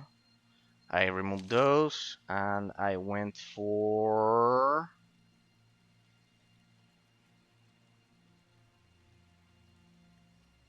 This one, I increased this one. I had all 6 there. And this one was charisma, agility, and strength. Agility and strength. Yeah, I bet you get a bit of diminishing returns, but still, I don't care about strength that much, I guess. Both of my spells will go for ranged, as I've said. So here, 10-10, perfect. Parry. This is the possibility of pairing attacks, and this is the accuracy for landing blows, I presume. So, as I've said, I think that's it. I distributed everything. Let's live with our consequences. Let's do that. Ah, look at that. The tutorials are gone, pretty much. Once you do them once. Alright, here I have all of the spells that I was... Okay. Alright, and I cast a spell. Ah, but look at that. Don't tell me they are one use like in Baldur's Gate. Baldur's Gate is like that. You have to memorize the spells. There we go, Eraser. Is there a problem? I have traveled a long way and hope to reach the city of Ferdok before sunset. That's us talking. Now we can see a distinction. Sergeant Erland, we have so many problems here that I don't know where to start. First, the reinforcements didn't turn up, and now Ferdok has been sealed off. And all the while there's a pack of bloodthirsty murderers roaming the countryside. I'd like to know what's really going on. At the moment, only dignitaries and travelers of good repute are giving a pass to enter the city. Be that as it may, I have urgent business in Ferdok. Is this invitation from Viscount Borstok sufficient? The Viscount is a respectable man, but you won't get a past Inspector Nandor without 2 attestors willing to vouch for your good character. Nandor is the customs inspector. He alone decides who can enter the city of Ferdok at this time. Alright, we have choices. Then I will just have to find 2 attestors and present myself to the customs inspector. Thank you for the information, Sergeant. Excuse me, may I ask you a few questions?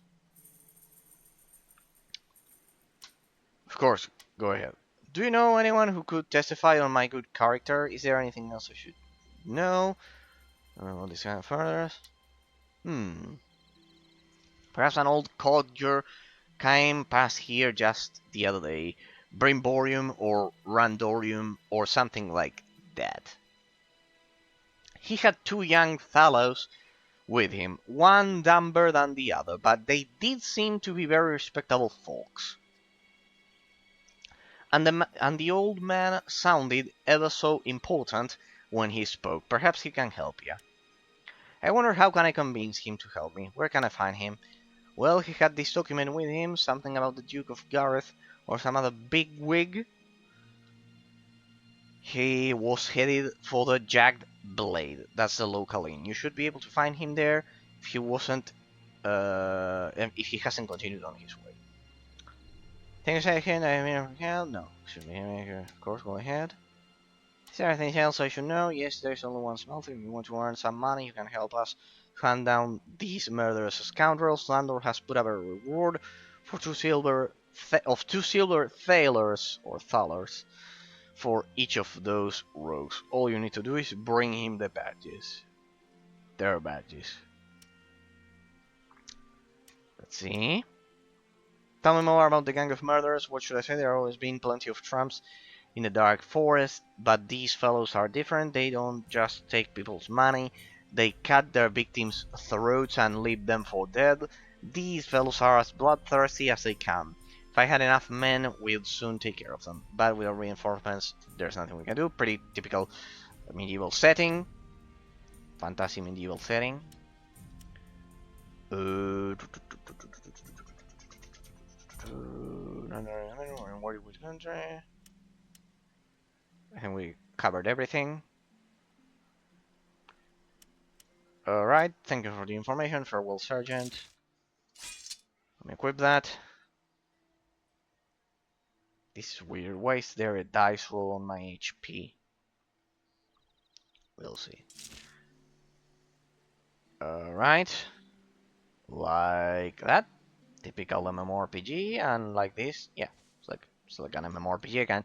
I use WASD to move the character, because if I use this, as you can see, the camera, it has a delayed following that is not well implemented. In that sense, that must be what the controls, what the users were complaining about in terms of the controls. Along the wayside grow beneficial plants and herbs. These will be useful to you on your travels. If you have a high talent prowess and survival, this place is close. The place is close by where such plants can be found will be marked on the map. To harvest plant, you can either travel specifically, keep your eyes open on travel. You found a herb, right click to collect it. You will be able to do this successfully. However, if you plant talent, you roll a test. Like Dungeons and Dragons, like in Dungeons and Dragons, otherwise it's destroyed. Alright. So we'll use WASD like this. Like, pretty weird scheme, true. But yeah. Anyways, I'll have to pause like this, and it's like Baldur's Gate. So let's go for the isometric one. Travel Atkinson. I cannot hear them. I did deactivate subtitles. I always deactivate subtitles. Alright, they are kind of like muted. Pretty interesting solution there. What's this flashing? Quests. An invitation from an old friend. My old friend and mentor Ardo of Borstoke sent me a letter with the urgent request that I visit him in Ferdok. Naturally, I packed my belongings and set out to see him at once. Pretty much the beginning of the Hobbit. This is pretty much the beginning. Ah, you can fail quests. Well, whatever. Ah, by the way, I forgot about it. We'll try to do a 100% completion of it. Oh well.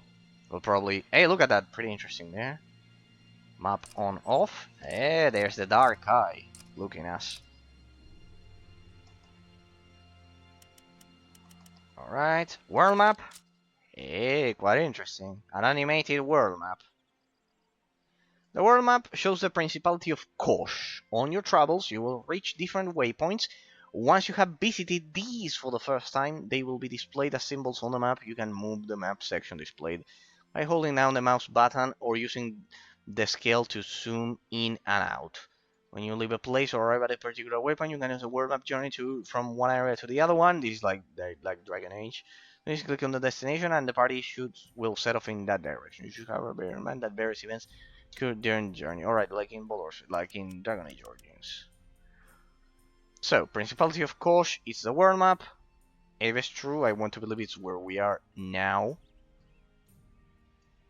This has potential, people, huh? It's not as big as Sacred 2 for now. Well, we'll see. I think there was a person who said that it took them 100 hours to complete this, so we'll see. Basics of combat. Can I speak to this guy? There was a very sinister looking man. I don't know what he is. Alright. Like this. They don't chat. Silence all over the place. Terribly sorry you were robbed, but my hands are tied. But it's an ancient heirloom, and of course, I'd be extremely grateful. Looks like I won't have to read all of it. What a fool! This isn't some waitress you have before you, but my sister Selena, the queen of the mountebanks. Don't be such a show-off, little man. I'll go and report to Sergeant Erland, but only for the lady's sake. Alright, so there are some cutscenes, I guess. Furdock. No, we are in Furdock. No, Aventuria. There. Aventuria. Alright, so right now... Shit. 2 world maps. Don't worry, people. We'll eventually assimilate everything. The location map shows you the area. It's a local map. Where your characters currently are. Stage and very full. Alright, so... A small version of the location map is displayed at the top left. The one that we are looking at there. This one. The minimap there. Streetwise shows quest givers and merchants. Survival reveals that. Dwarf knows. It takes key notches and holes. Alright, looks like the game has a lot of secrets. Alright, so this is the local map. Alright, and the world map. Okay, so all of that, just so we have a reference. If it's true, we're here, and everything that is contained in there will be this map. Quite interesting. Will be all of this map, probably. Okay. Okay, they're kind of like one of each one of them contained within each other. Pack of evil wolves on the Black Forest, so stay away.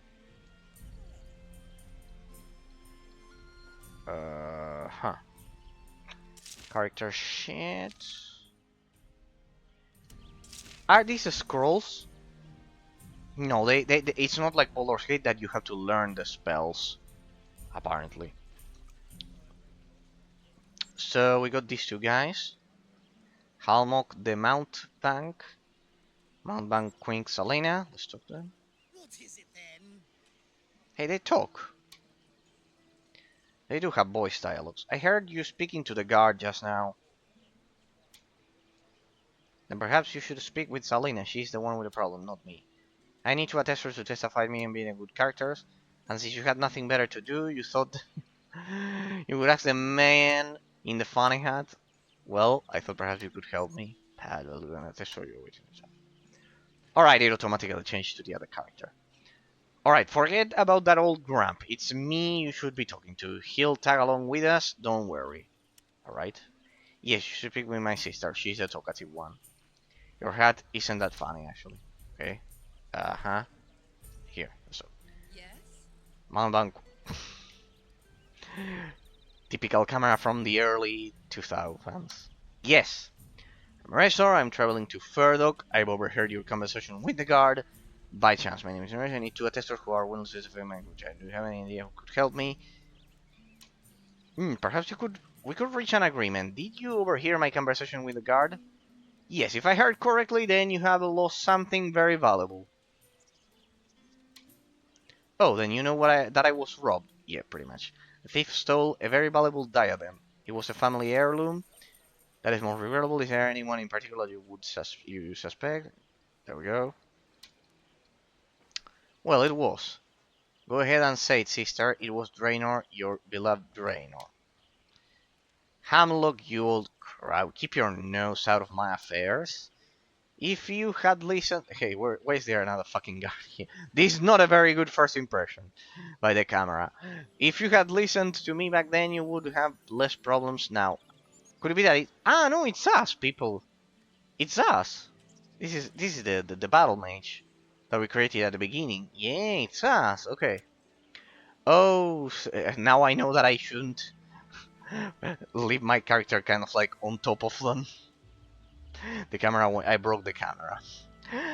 Oh, stop your quarreling, it's unbearable. If you have to keep interacting them, at least tell me how can I get to Furlock. Just ignore that little weasel, even if Draenor is involved in all this. I don't think that it was his idea. Please find my beloved Draenor. In return, I'll help you reach Furlock.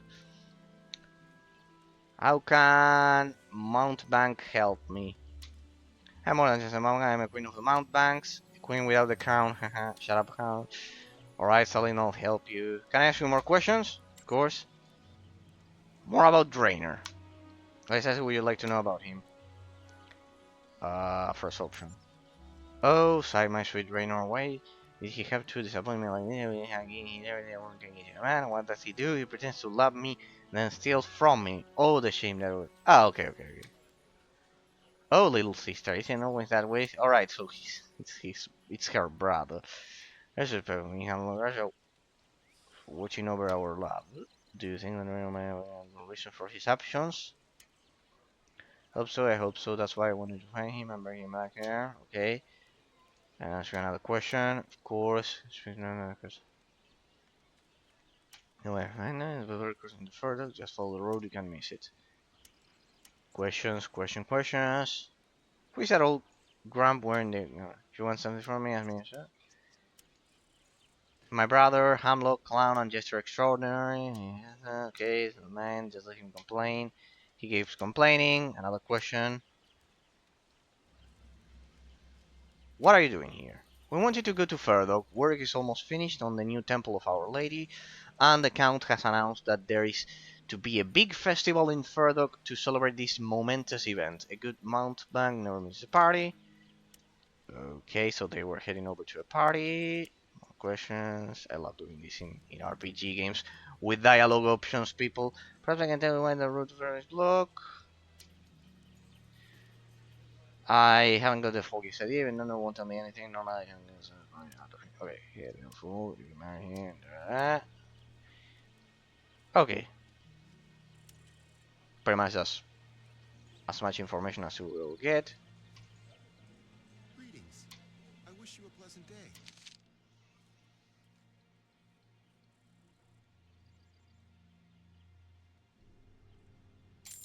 Sell the knife. Okay.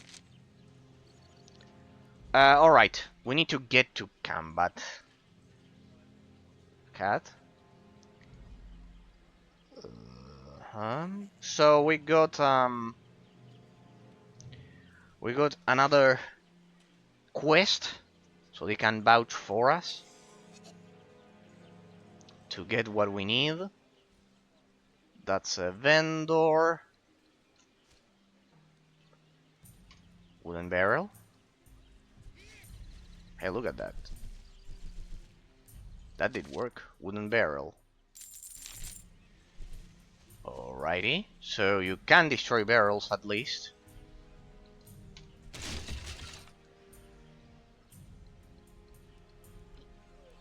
Alright, I can interact with objects. The alchemist will leave it for later. Oh, pretty amazing sky, huh? The technical achievement is pretty good. Now let me save in case the game decides to It shouldn't. It shouldn't.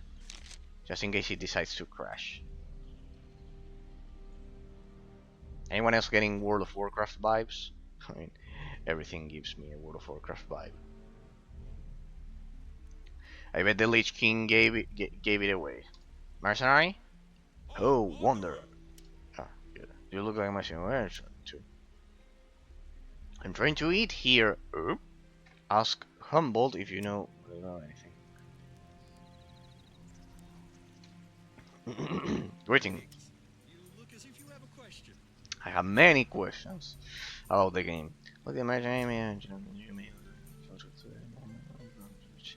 we are following Trailer's called at arms and hope to aid him in driving the orcs out of the kingdom. Oh, there are orcs.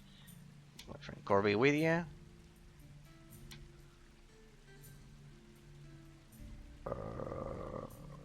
Yeah, I want to test the combat system of the game. This is a perfect opportunity. Ah, you can teach me something? Ah, it's a trainer. Okay, okay. Okay, and the other options? So we can feel like a little fight? sort of what is. Let's see how it works, I guess. Can I use magic? I want to test the combat system of the game. Tutorial? This patch of gravel we're standing on is our fighting ring. If you leave the ring, you'll lose the fight. We'll fight until second blood is drawn, meaning one of us is clearly wounded or chooses to leave the field. Good luck and a good fight. Combat.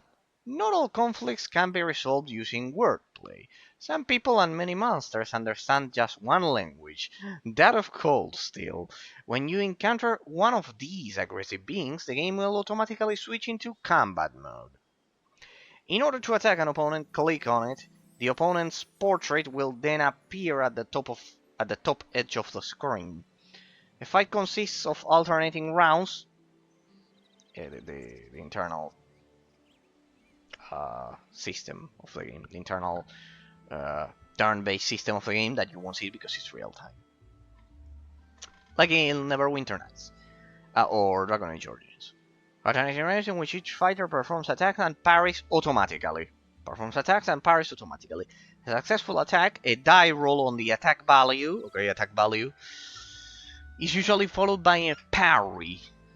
Die roll on parry value on the part of the opponent. Alright, so we both die roll simultaneously. If the attack is successful, hit points for the weapon used reduced by the armor rating. Okay, hit points.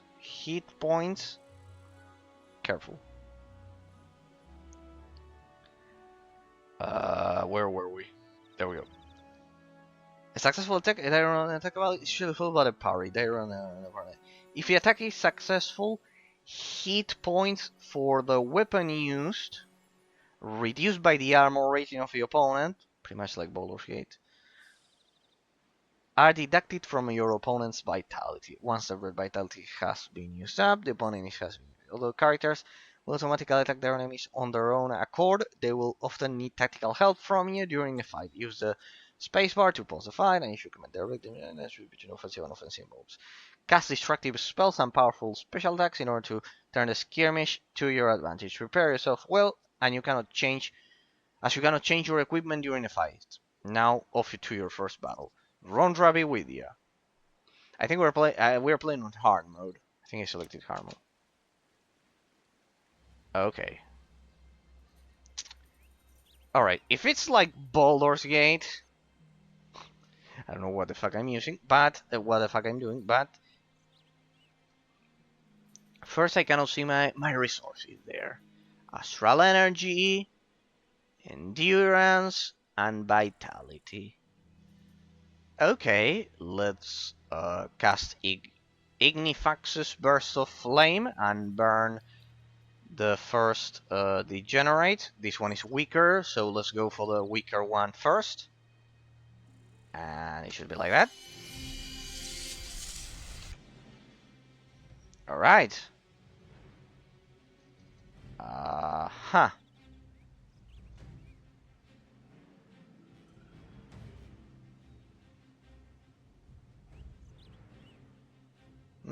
That won't be enough.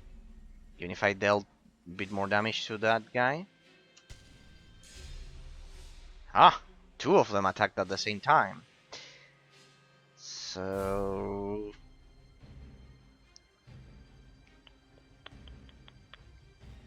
And how much astral energy did I use? Okay, 10 points. Not too shabby. Astral energy cost 5 to 19, 10. And what's about the damage? Required astral energy. Then let's try a thunderbolt. There we go. 13. Alright.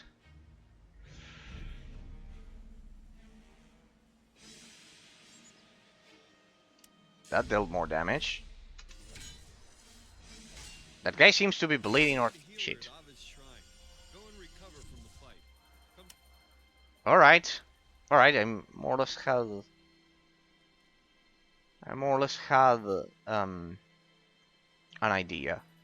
Sneak, walk, run. What? We can walk?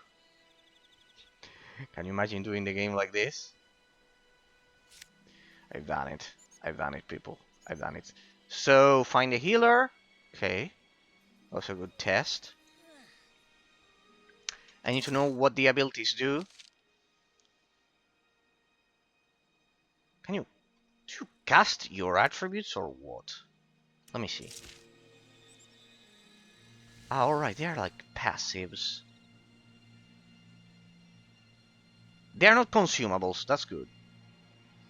Wait, one infects name. Who are you, infect's name?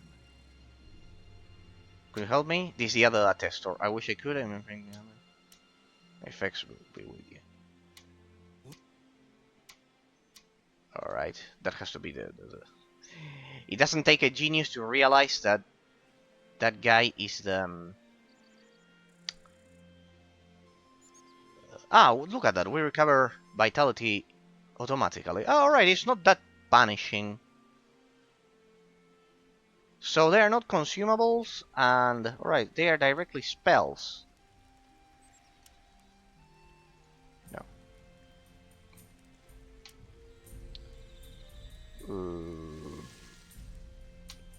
Are they cumulative? This one is active. Alright, so there's only one that is passive here. It's a passive. 300 seconds, that's pretty much a passive. Let's try that again. Let's try that again with the buff. See if the buff makes a difference. Let's see if it makes a difference. I wonder if I can use potions or something. Yeah, we know. We know. Let's begin with that Thunderbolt. That was pretty good.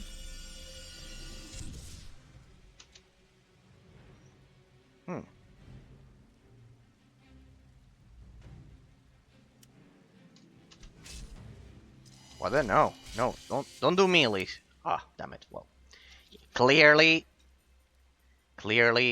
Well, at least I got. Clearly, I still don't grasp how combat works. But no matter. It's a matter of time, people. It's a matter of time until we become the ultimate force of destruction that this place has ever seen.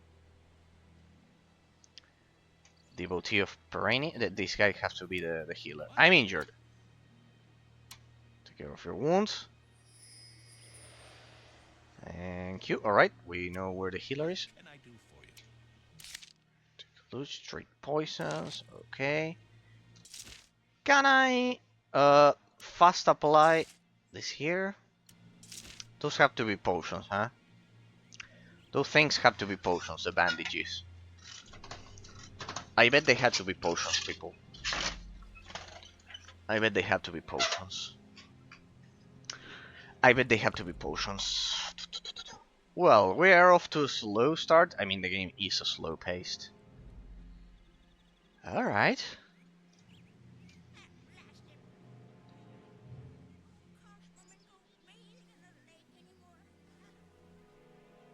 Speak! Where can I find this bear cave?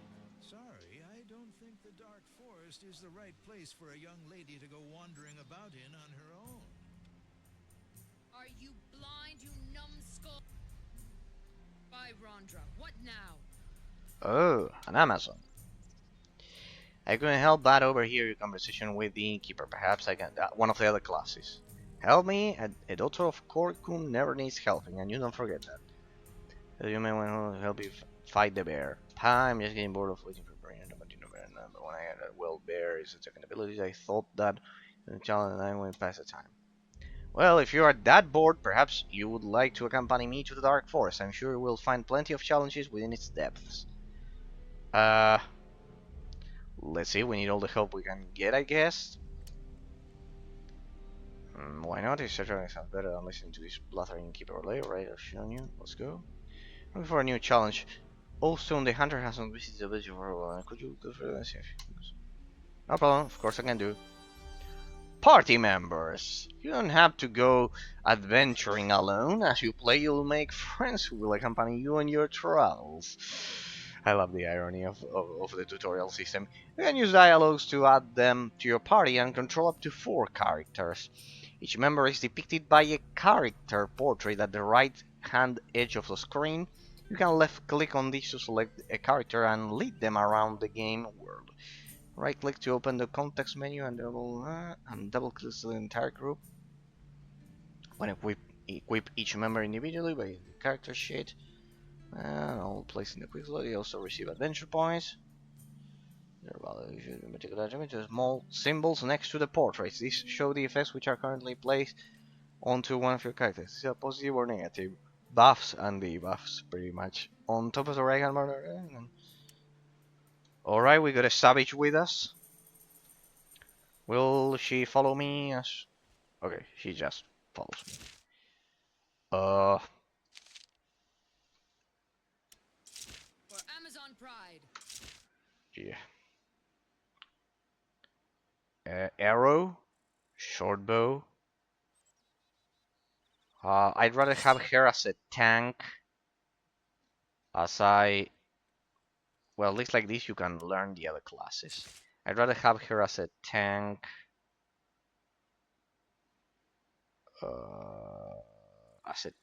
While I cast my spells, you know. Says I don't have to worry about ammo for now. So there you go. Oh. I mean, the game map is proving to be quite big for. Remember that they are kind of like atomized. Like. Anyways, I think they fight on their own. I do believe it. The floating damage numbers could have been implemented without that background behind them. I wonder if I can remove it. I mean, I think they are pretty self-explanatory. 7. There we go. Alright, this is pretty much a free camera.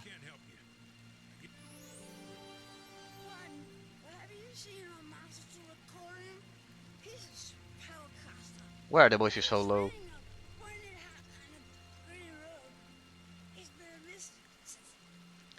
The other NPCs didn't have such low voices.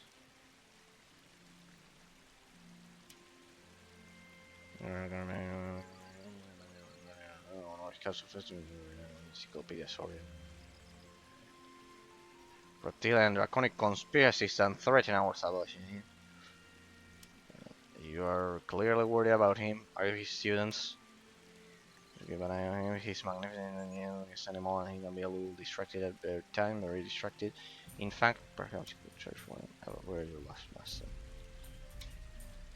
Inside local tradition. I mean,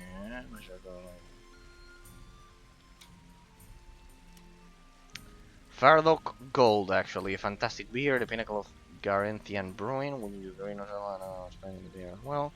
Can't quite decide what after all. Alright.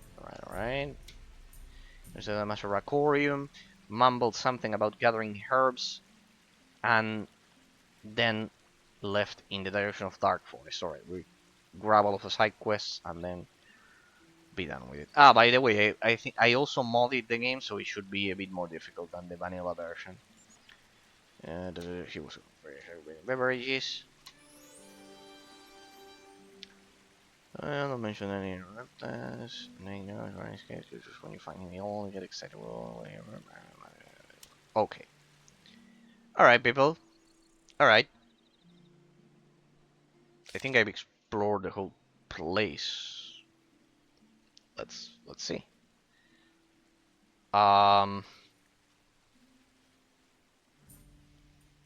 Pretty good particle effects, pretty good everything. Let me save. The game shouldn't crash, huh? I'm just doing it kind of like as if I'm having flashbacks from Sacred 2. I'm just so scared that games from... Since it has the same... Not the same engine, but it was developed in the same period of time. Look at those nice shadows. Like that. Look at that. It's better than nothing, I guess. Alright, I see the first enemies there. Wolf, cave, blah, blah. There we have the crazy Amazon following us. Then we'll pick our characters and balance our party, but pretty much will be the ranged DPS. I always handle it like this. We are the ranged DPS, then we need a tank and a healer. Pretty much. Hey, this trick is pretty typical from RPG from the early 2000s who have kind of like the 2D background there. For example, in Sacred 2, they took the time to hide that even better because you cannot look at the sky, and they have the fog. But here, as you can see, since the camera is free, you can look at the pretty good engine, pretty amazing engine for 2008. By the way, we have even modern games. For example, in Baldur's Gate 3, I bet you cannot do that. If it's the same as Divinity Original Sin, you cannot do that.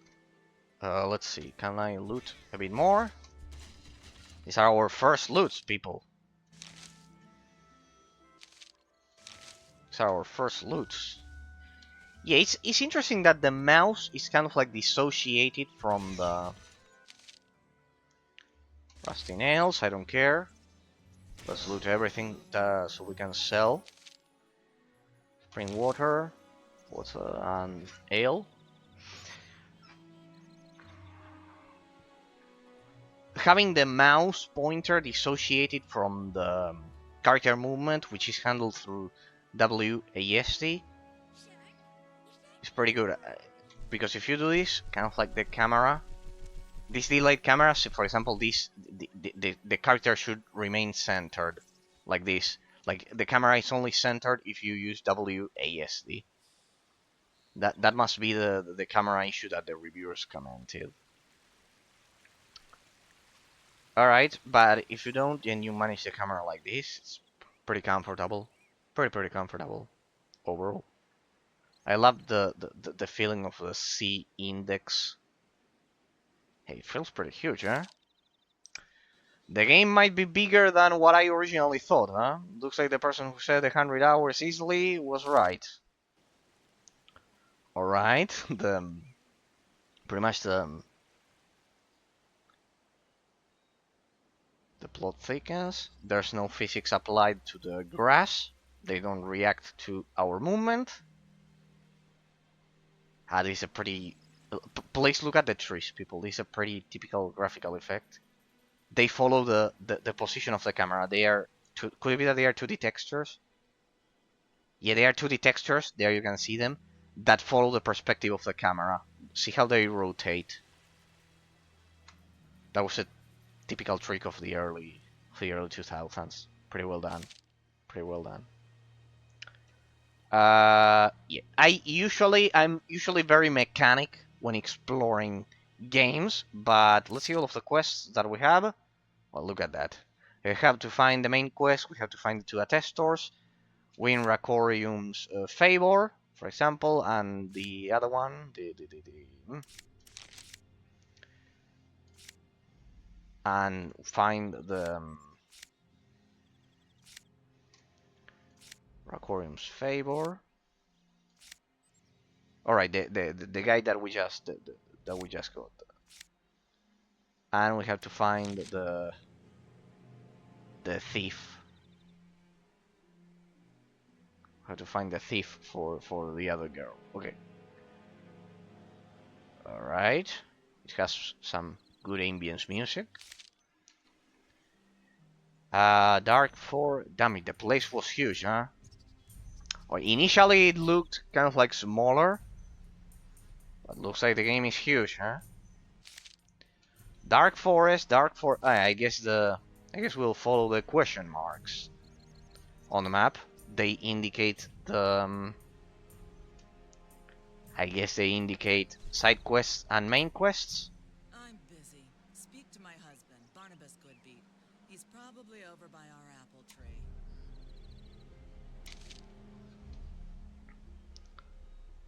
I hope you enter password. What?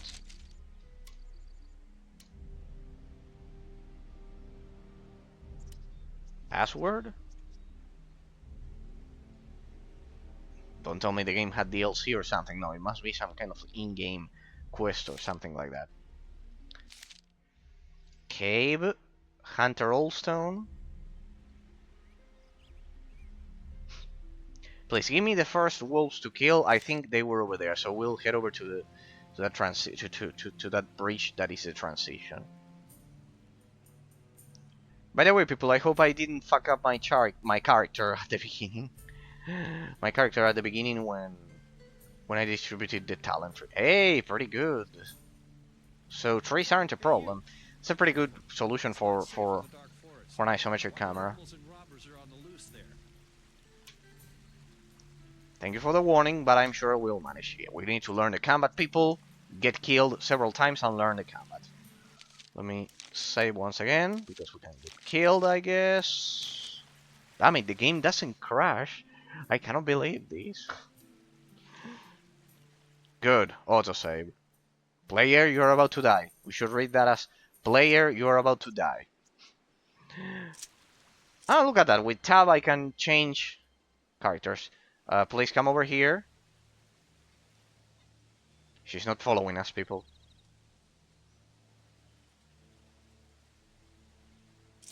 Let me do that. Right, there we go. Now you follow me, please. Follow me. Wolves, please. Enemies, please. Hey, I see damage numbers over there. We head over where the damage numbers are. Alright, a wolf. Let's see. So I just... These are not consumables, they are my spells. So I just burn the wolf like that, and combat should be initiated automatically.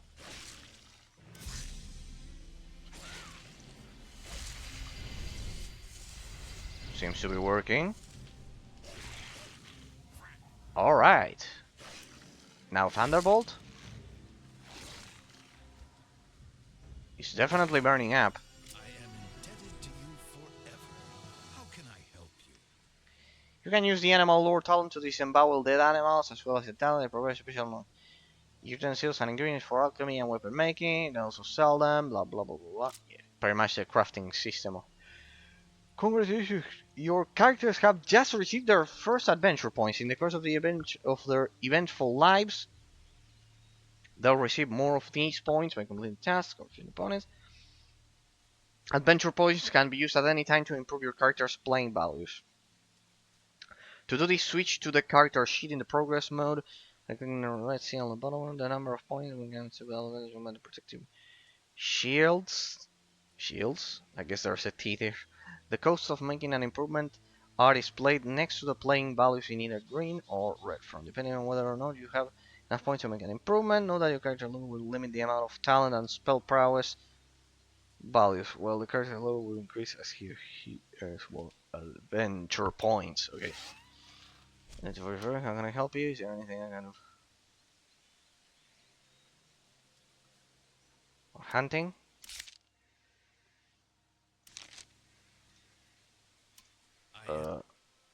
Anything gonna sell me? Let me sell that. Hey, it's pretty good. The sell system is pretty straightforward.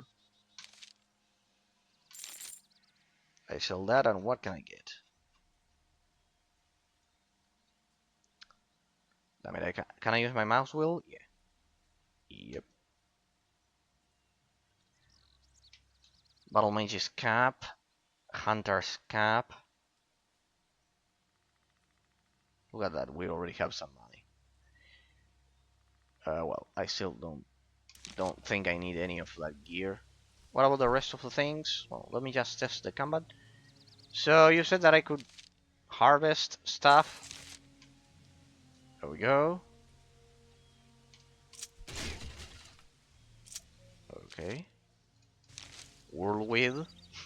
I mean, workbench, whatever. Let's see. More enemies. More enemies. I want more enemies. We need more enemies, people, to get our blood flowing. Plan destroyed. Failure, indeed.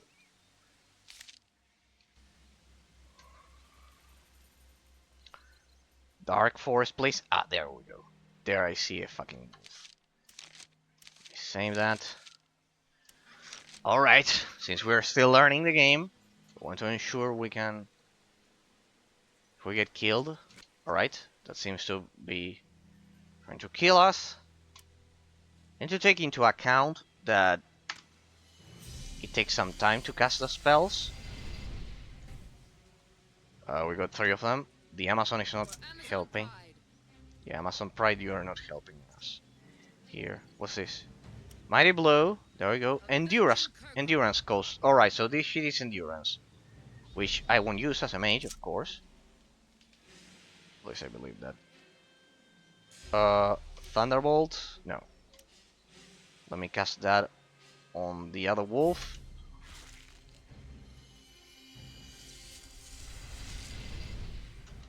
Alright, she attracted the aggro as I wanted to do. They are burning up. Alright. It's turn-based, pretty much. One dead. There we go. Fastness of body. Good. And if you don't cast any spell, then it automatically does melee damage. Okay, first impressions. It's extremely similar to Neverwinter Nights and Dragon Age Origins, as predicted, pretty much.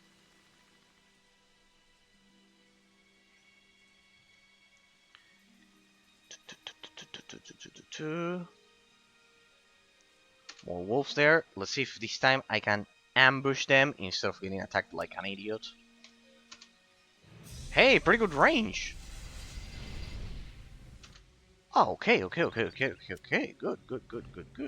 How about that one? Are we in range? Okay.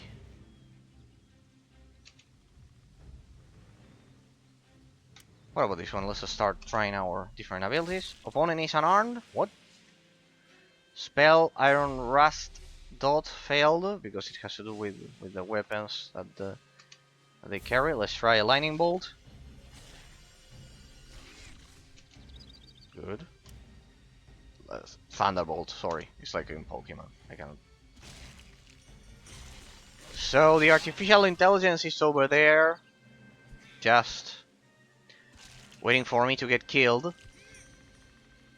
Oh, look at that. They are not dealing damage to me.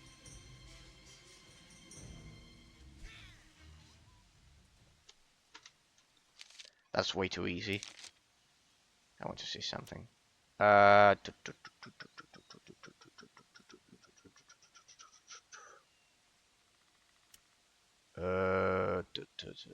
doesn't have difficulty. Well, if it has any difficulty, I did choose hard mode. I remember choosing hard mode. Probably you cannot change it while playing the game. Okay. Alright, Eraser is here. There. Alright, so I have an amazing range. So, Astral Energy is important because I just ran out of it some seconds ago. I had the right idea changing it. Alright, pretty as easy as this. So it's not like Baldur's Gate, because in Baldur's Gate you have to learn the spells.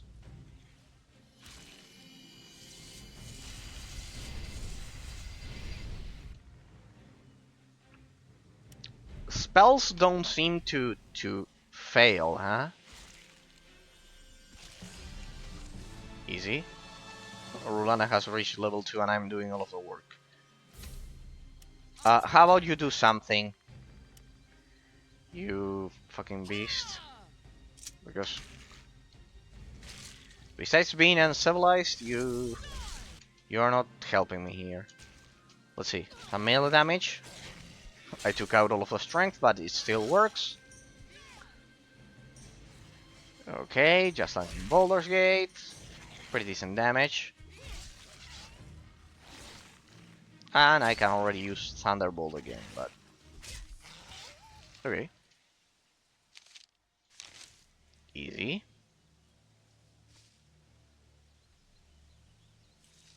Alright, the learning curve is... The difficulty curve, sorry. It's pretty smooth, if you think about it, because pretty much... I could just cast the spells and that's it. Quests. The Missing Magician. Yeah, I know. Character stuff. Yeah. Nah, too early to tell. I won't get into that. Hey, look at that. We're getting into the Dark Forest. Dark Wood.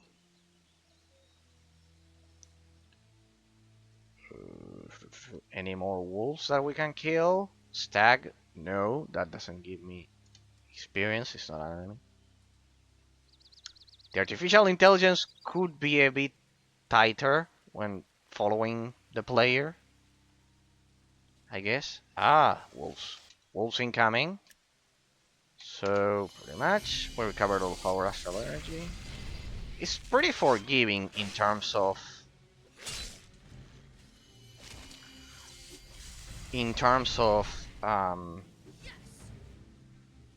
the initial difficulty curve, huh?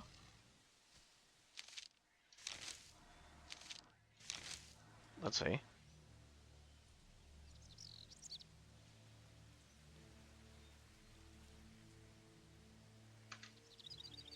It's better to use the... the quick cast.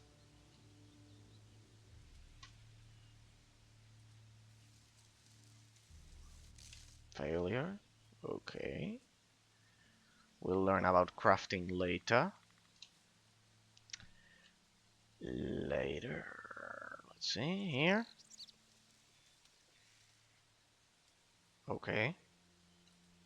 The edge of the map.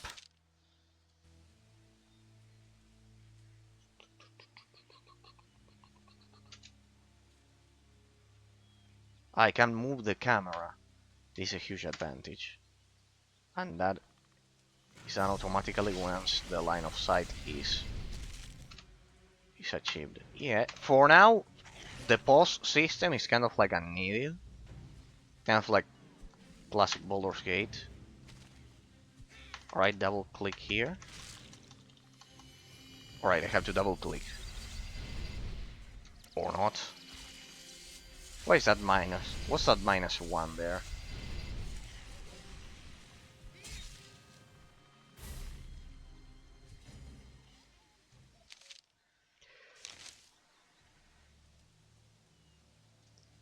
We are progressing very smoothly for now. I wonder if I can kill the brigands. Alright, so this has to be like Baldur's Gate. So another one incoming.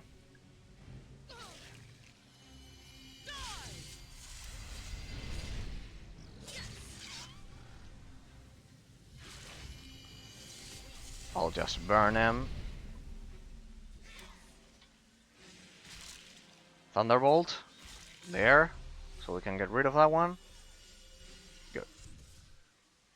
See, I had the right idea. I knew it. Spells are always overpowered in all Dungeons and Dragons-esque scenarios. I should have waited a bit.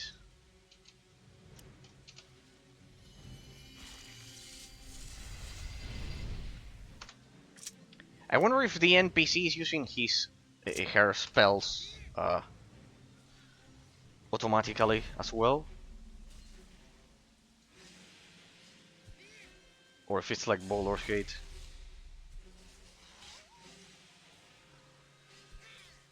Okay. Interesting. Interesting.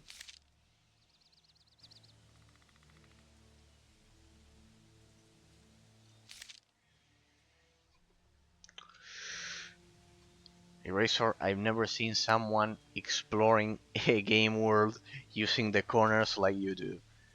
Yep, that's how I like exploring. That is precisely how I like exploring.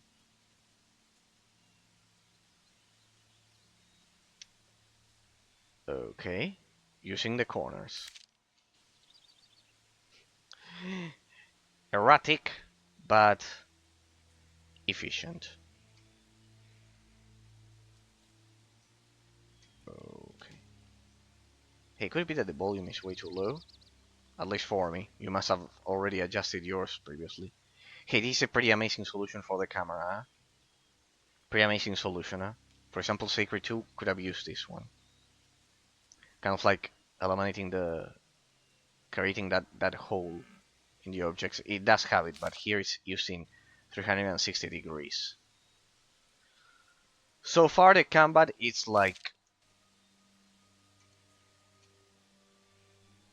it's like Neverwinter Nights.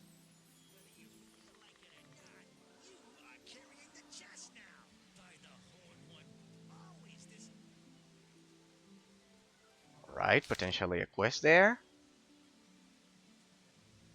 Hey, what's that? Wild boar. This one looks bigger than the wolves.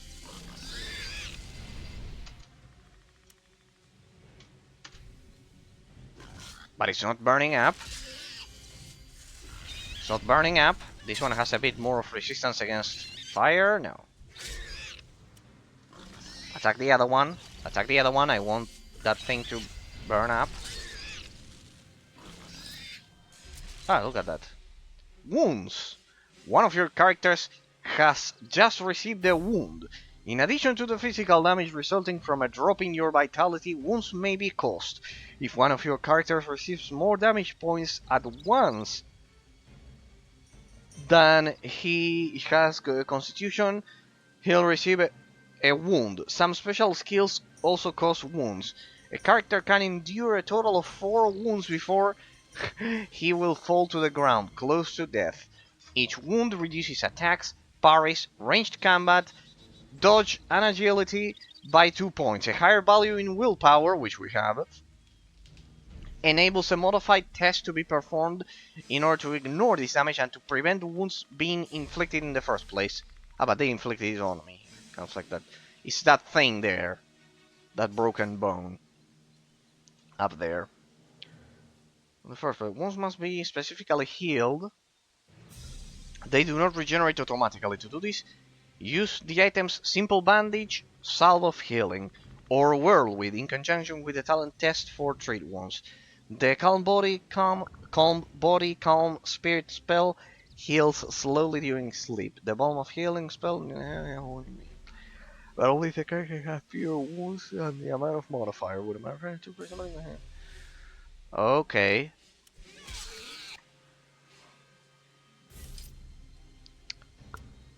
I don't care, we can possibly... 2 wounds. Alright, the boars are quite dangerous. I've learned my lesson. Please kill that one. There we go. Tank it. No, don't attack me. Look at her. Let's go. Go, lightning. Thunderbolt. Dead. Dead. Okay. So, treating wounds. They won't go naturally. So I have to use this. On me.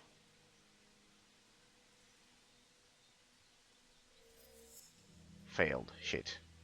That was the check symbol. Yeah, we need a healer, I guess. Let's try that again. I guess I'm an idiot.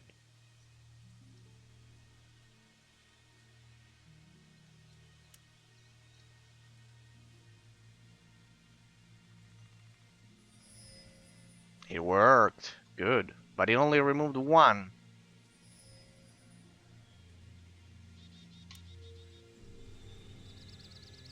We need another check for the second one. Like that.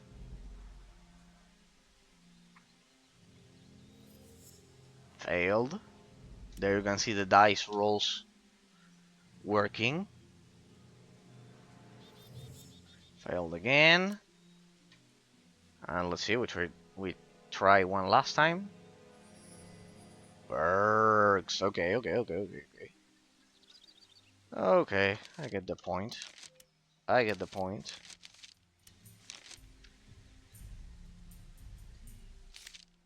Right.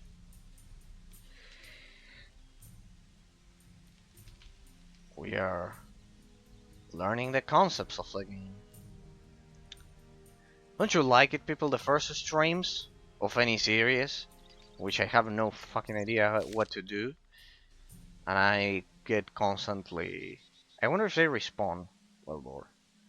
Alright, let's try that again. But now I have the advantage. Yeah, the camera is a bit weird.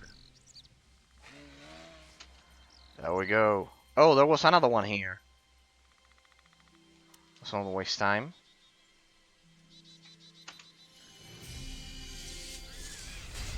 There we go. As they are both burning up, we'll focus our damage. Looks like I shouldn't underestimate these foes. So we'll focus damage here. We'll begin to have a much more strategic mind about it, since they can inflict those stupid wounds. Come on. You can kill it.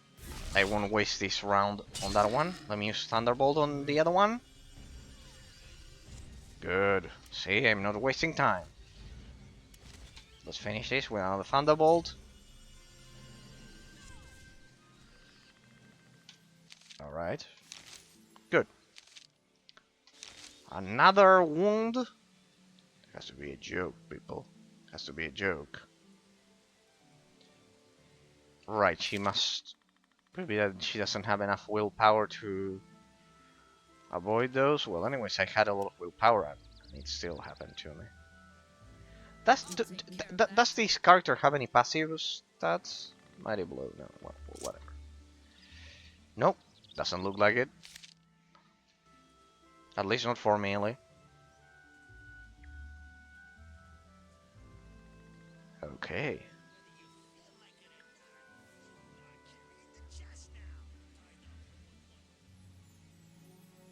Oh, secret entrance? Huh? What the? Ah, it goes on. There's a transition here. I wonder where my objectives are. Alright, next. Next challenge, people. Finding our objectives. Alright, let's try our basic combat maneuvers on human targets. Looks like someone is just waiting to be fleeced. I bet they will deal more damage than wolves. So, let's try this. Try Thunderbolt. I wonder if fighting kind of like not facing the enemy does have a good. Does have an effect. Good choice. Huh? You don't have it anymore. You cannot cast your shit. Ah, it's on cooldown. It's on cooldown. It's alright. It's alright. It's on cooldown.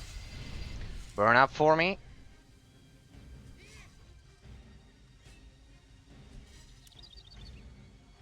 Oh, no problem.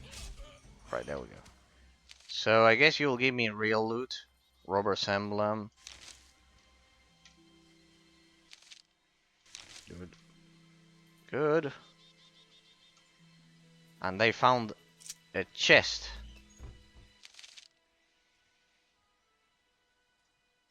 5. Cutlass, I guess I can give her better melee weapons. Can I give her the melee stuff here? Yeah, there we go.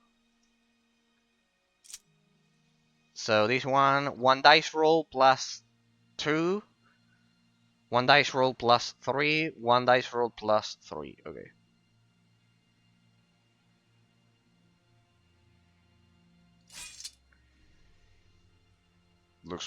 Looks threatening enough to me.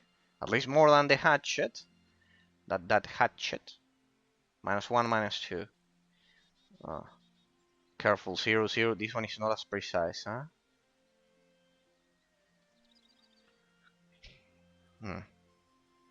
Okay.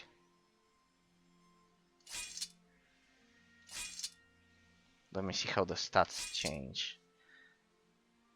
Attack, parry, attack 8, 8 and 6, and 7 and 4. Good. I love measuring those things. Defensive, aggressive, yeah, of course, sure. That's kind of like the AI default behavior. Let's leave both of them on aggressive.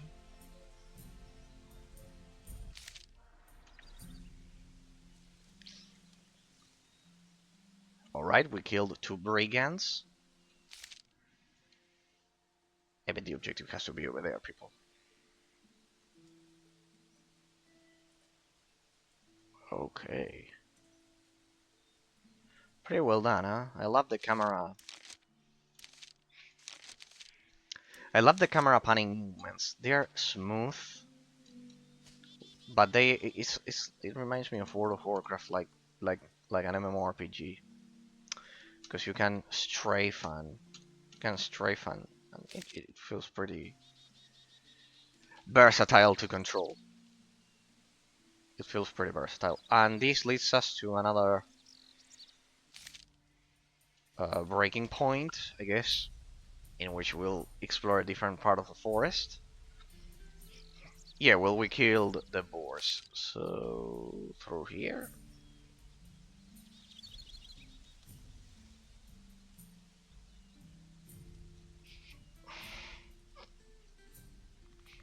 Let me see. Dead end.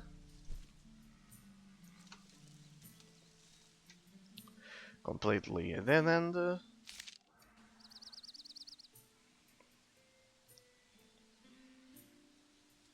This is the maximum the camera will zoom out.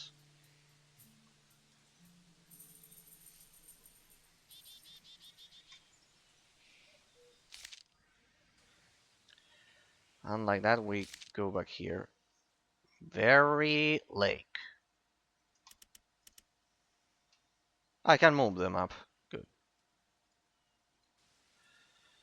So, the local map. So I have to go through the old mine shaft.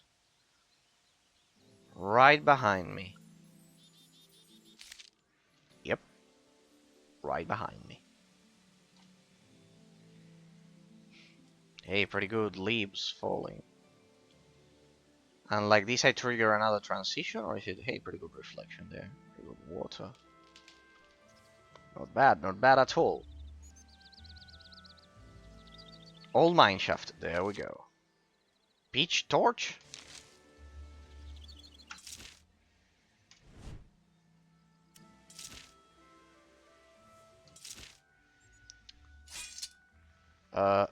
Let's see, no. Good choice. Good. You'll light up the way. So...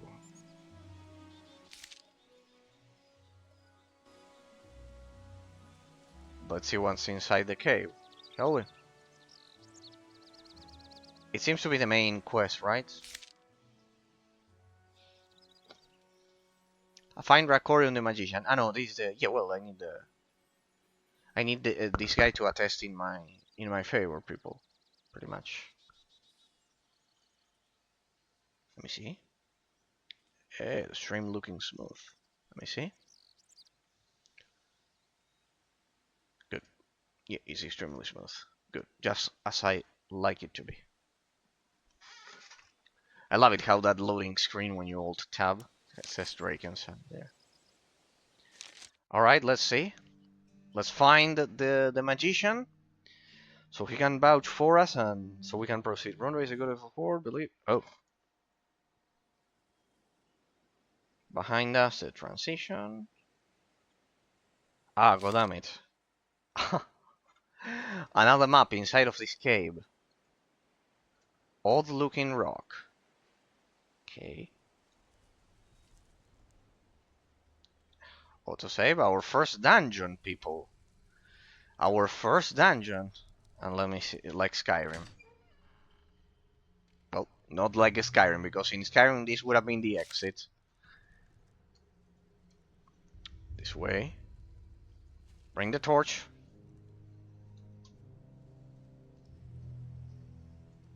The torch doesn't light up. It's not like in Skyrim. Trap triggered. Oh, well. Clearly it's a dungeon. By fix, your characters have just walked into a trap. Typical. These treacherous constructs are hidden in many areas, such as in dark caves or in mysterious chests, for example. From fire to poison to spears, they take the most diverse forms. What they have in common is that they cause damage which is deducted from a character's vitality, VI. High values in the perception talent, however, gives characters the chance to detect traps early on and to disarm them. On the other hand, you can also build traps yourself. To do this, you will need the appropriate instructions at a workbench at which to build a trap. You can set them in anywhere in the world. Typical Dungeons and Dragons fanfare. I generally don't care a lot for them. I certainly didn't care in Baldur's Gate. So we'll just curb stomp them as we get through, as we step on them. In Sacred, it had a pretty... Oh! Sacred, for example, had a pretty...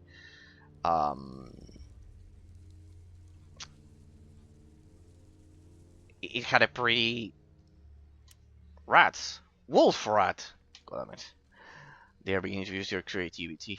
The developers. Sacred, for example, had the... So they are susceptible to fire. Wolf rat tail. Wolf rat tail. Okay.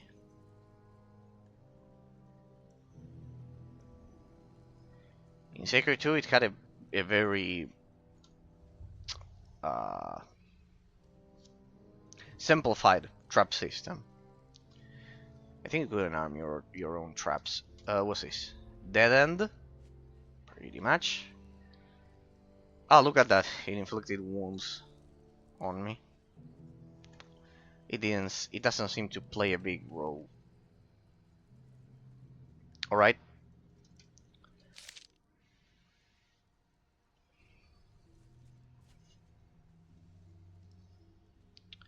Hang on a second. I think I'm beginning to get lost. As a first impressions, the combat system is... No, the dead end. And through here. Oh, civilization. Brigands. What are we going to stumble upon here? Rocks. Nothing but rocks. I prefer a decent battle. We would all do, but...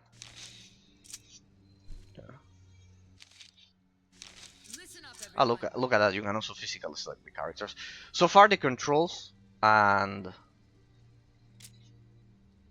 Big locks. Some locked doors or chests only look like obstacles at first glance. Clever characters can try to discover their secrets using the Picklock's talent. In addition to this talent, the character will ideally need a tool in the form of a lockpick, a small knife, or a hairpin, some of which are expended during use. If the talent test is successful, the lock will open and sometimes will be subject to a handicap. For a period of time, if you try to interfere, you will serve as penalty. Yeah, pretty much it's lockpicking like in Skyrim.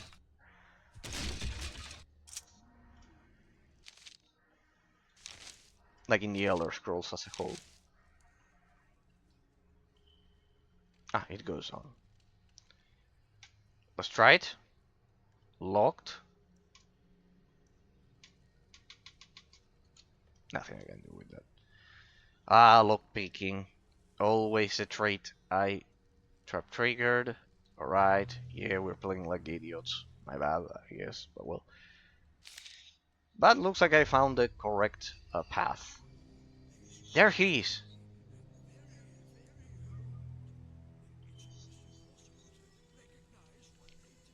The guy we're looking for, look at that. We'll at least be able to finish our quest.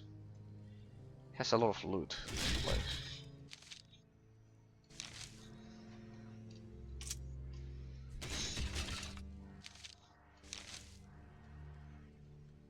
Good. I think that's the first barrel in this cave that provides us money. Like this one, like this one, good.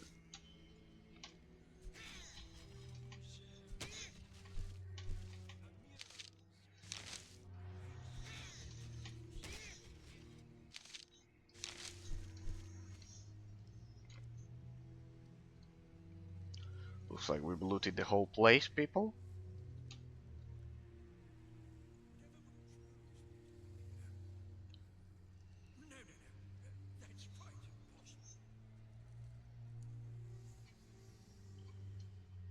Pretty good soundtrack. Oh, I love how multi-layered it is. There's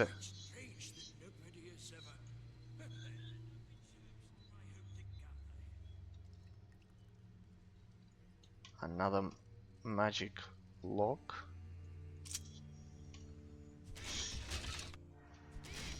Alright, for now this is the... Thanks, Fex. You just noticed a trap before they had a chance to snapshot. Hide an environment perception. Blah, blah, blah. I don't care about that, honestly. I'd rather take the trap and spend my points on better stats. These drawings must be rehomed. It's almost impossible to recognize what they depict. What?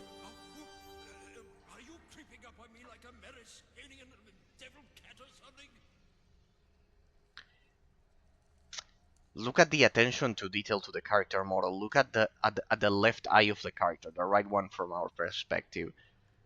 See how back in the day we didn't have a facial recognition techniques like we do in modern day games, like which are kind of like photorealistic, but developers had tricks to kind of like, for example, make this character look crazy. Like the expressions are pretty well handled. We've lost that art nowadays. Excuse me, I'm Eraser. Are you Master Rakorium? Yes, that's me. These paintings I would... Well, then, boy, what do you want from me? Similarly confused, Master Rakorium. I was sent here to find you. Won't you come outside with me? Your apprentices, Rufus and Noto, are worried about you. They said that you could help me get to Ferdok. I need 2 respectable citizens who will vouch for my good character. What are those 2 useless... I mean... those 2 apprentices... So, exactly. We were at the inn and then suddenly we are still here now. I'm not your student Noddle, Master Rakorium. My name is Eraser. That's a very nice name. Of course you are in my apprentice. You know when I was young? Oh, what was her name again? Let's go down. Surely caves. Oh yes, time flies, doesn't it? I haven't reached further. I write you a letter of recommendation for the toll station. The 2 of us will stick together no matter how bridges those get. Alright. What are all these strange boulders hereabouts? Are you somehow responsible for them? What exactly were you doing in the cave? Investigating. What else do you think I was doing? Or did I come here to gather herbs? He was mumbling something about herbs. He said another, you know, what did you want? You want to leave? Boulders? My doing. They were disciples of the Lizard of Dragon. I fear my spell. They may be waking up soon. But I was thinking of... We should leave at once. Guests! As well as having up to 4 party members over which you have total control. Alright, 4. Okay. Guests Characters will join you in the travels from time to time as they have added their group character portraits and that will override still completely independently. You can equip them or influence their behavior in combat. Okay, just if we had 4, this one would be a 5th character. All right, okay, pretty much. We have 3 wounds there. I don't know how that could. Anyways, I'll try to stay back and let the tank do her job. All right. Give me a second, people. We'll do a bit of a pause here. We'll do a bit of a pause. I'll go to the bathroom and everything, and then we'll continue with part 2 of the analysis. So far, we've analyzed. I think we've analyzed the basic aspects of it. We'll see a bit more once we get into part 2. Give me a second, and we'll begin part 2.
We're back, people.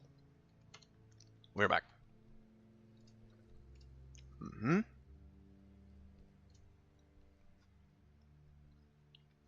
Very well.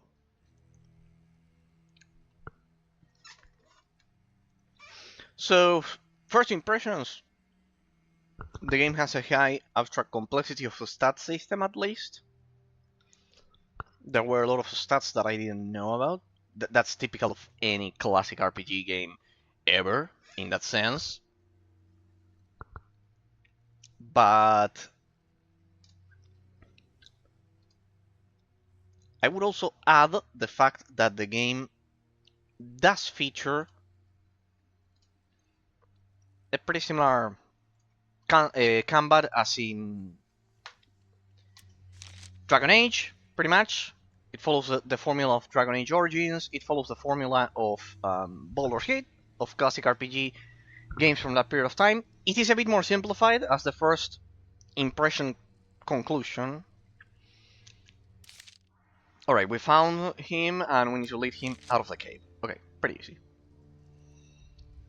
It's a bit more simplified because in Baldur's Gate you have to memorize the spells as a mage. Or a sorcerer, and here you just cast them.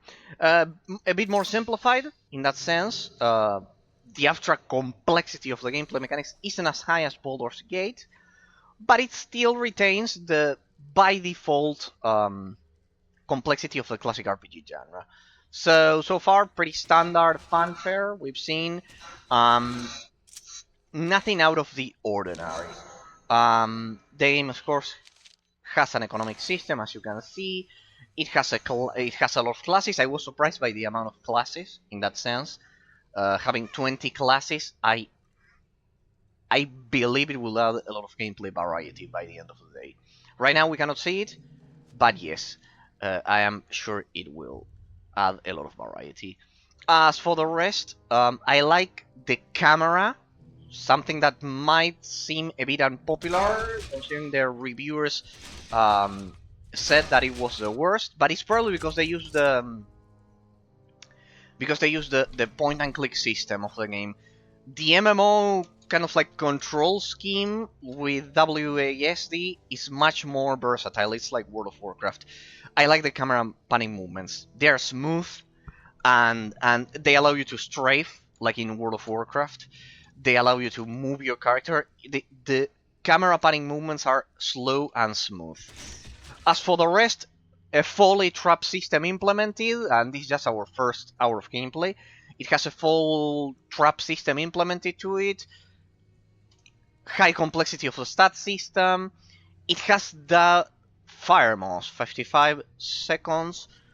Alright, so it has a debuff system with wounded and now poison here, as you can see. We discovered another one here. So the combat system is pretty similar to Neverwinter Nights, if I had to establish a direct relationship.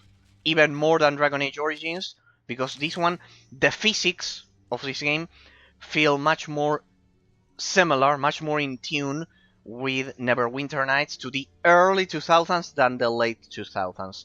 If you know what I mean, for example, Dragon Age Origins has much faster movement, camera panning movements, and character movement as a whole. So it also has a lockpick system for the chests that I still haven't figured out. And in terms of the combat, I could kill the wolves easily, the initial enemies of the game. And let's get out of the cave. Let's take him out of the cave. We have to score the mage out of the cave. I'm sure there are more of those wolf rat enemies. And so far so good. The game makes internal dice rolls. Ah, look at that. Let's save. Look at that. What's that? Bold Mountain Robber. Where is that old hermit gone now? They're looking for the mage, people. What do I know? He was still here just now, and now he's gone. Alright. Okay. Here we go, people. As you can see, the classic RPG genre inherited mechanics. Let's begin with Inasus Burst of Flame. But as I've said, it's less complex than Baldur's Gate, because you don't have to memorize spells. In Baldur's Gate, there's a complex spell memorization, because you need to find the spells before using them. So let's focus damage. I need to ensure they don't kill him, I guess. Let's get rid of this one. Let's concentrate our damage. I have 3 wounds here that I still don't know how to fix without the bandages. Alright, we have 2 of them. Bald Mountain Rover, 2 of them. Okay. So let me target the other one with a lot of health. Hey, why ain't you obeying me? I told you to use... there were 2 of them. You do that. Can I... I cannot control guests, right? No, I cannot control guests. Okay, yeah, that's what they just told me. Let's go for a Thunderbolt. That one is dead. Good, he knows how to defend himself. Let's go for Flame. Oh, Petrified. Wow. This mage is everything I ever want to be once I get to the endgame gameplay mechanics of this game. Pretty good. And this one died immediately. Well, this is a new gameplay mechanic that I haven't paid attention, that we haven't seen so far. So you can petrify enemies. How the fuck did he do it? How did he do it? Robust Emblem. Oh, damn it. He petrified them. Quite interesting, people. So, yes. And this is where we were previously. Yep.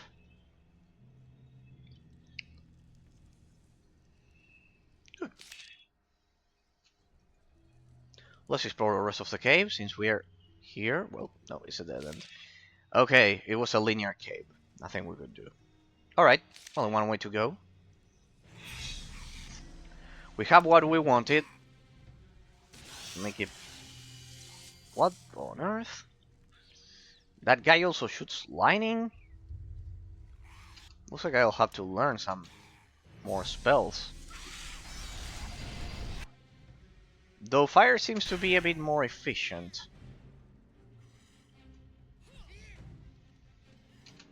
Let me do that. That'll be faster. There we go. Pretty well done. Yeah, the initial difficulty curve isn't as high as Baldur's Gate. I remember that in Baldur's Gate, most of my initial dice rolls wouldn't even work. I had to learn about accuracy, and here I'm using kind of like a... Ah, you can do that as well. Good. I remember that you had to learn about accuracy and to hit armor class 0, the THACO, before you could even land a single blow. So the fact that here the game is much more forgiving, it makes it much more accessible, I guess. That modern word that people like to use so much nowadays. Accessible. I wonder if I can get area of effect attacks eventually. Looks like we'll need them. Look at that, look at that, look at that. He fires lightning as well. Oh! That was a pretty good attack. Well, he was the master wizard. Good. That was the same fireball as I casted. But here he has a better thunderbolt than me. Oh damn it. He was powerful indeed. He was definitely powerful indeed. The fact that we have the same spells indicates that I chose the right class though.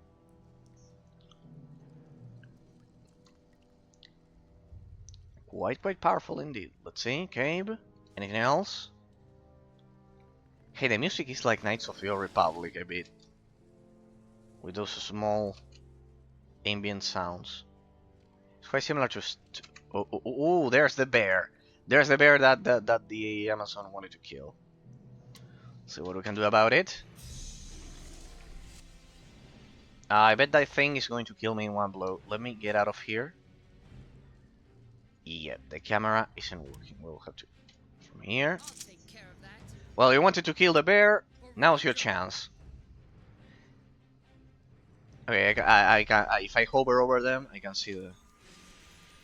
Am I casting the spell back there? This bitch petrified the. He petrified the bear. Alright. Do I get any reward for killing the big bad bear?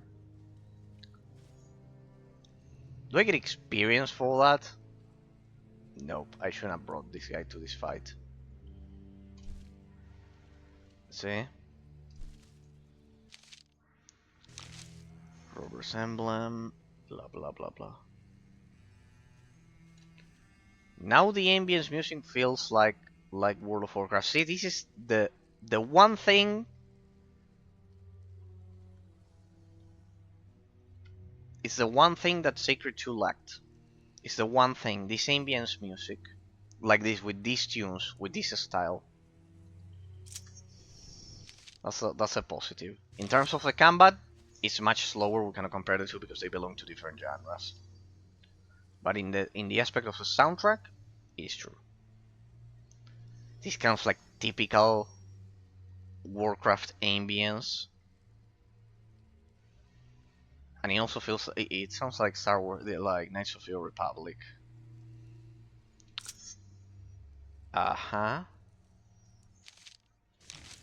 Poison arrows, and this is it. That's it. That's it, people.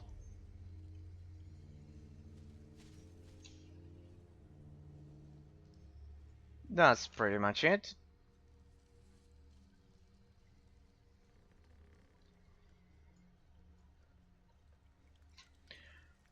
Pretty good ambience there by the developers. Good, good, good. What's this? Oh, we're doing a check. We're doing a check on getting stuff from dead animals there. There you can see when those appear, it means that we're doing an internal dice roll check. Looks like we're good at harvesting dead stuff from animals. Dead stuff. Alright, we're not good at herbs, but we're good at harvesting materials from animals. Then we'll get into the crafting system of the game whenever I solve it. Alright, so that's it, yeah? Our first dungeon. I love it. It has the same ambience tunes as Knights of the Old Republic. Those are small tunes. I love that.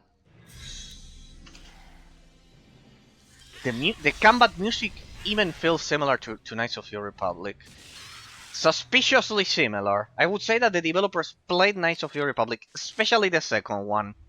It feels much more similar to the second one. Like those tunes, at least inside of dungeons, feel the same. Let's go back to the Dark Forest, people. Alright, we saved him. Now I remember. How could I forget? Transversalis teleport. What?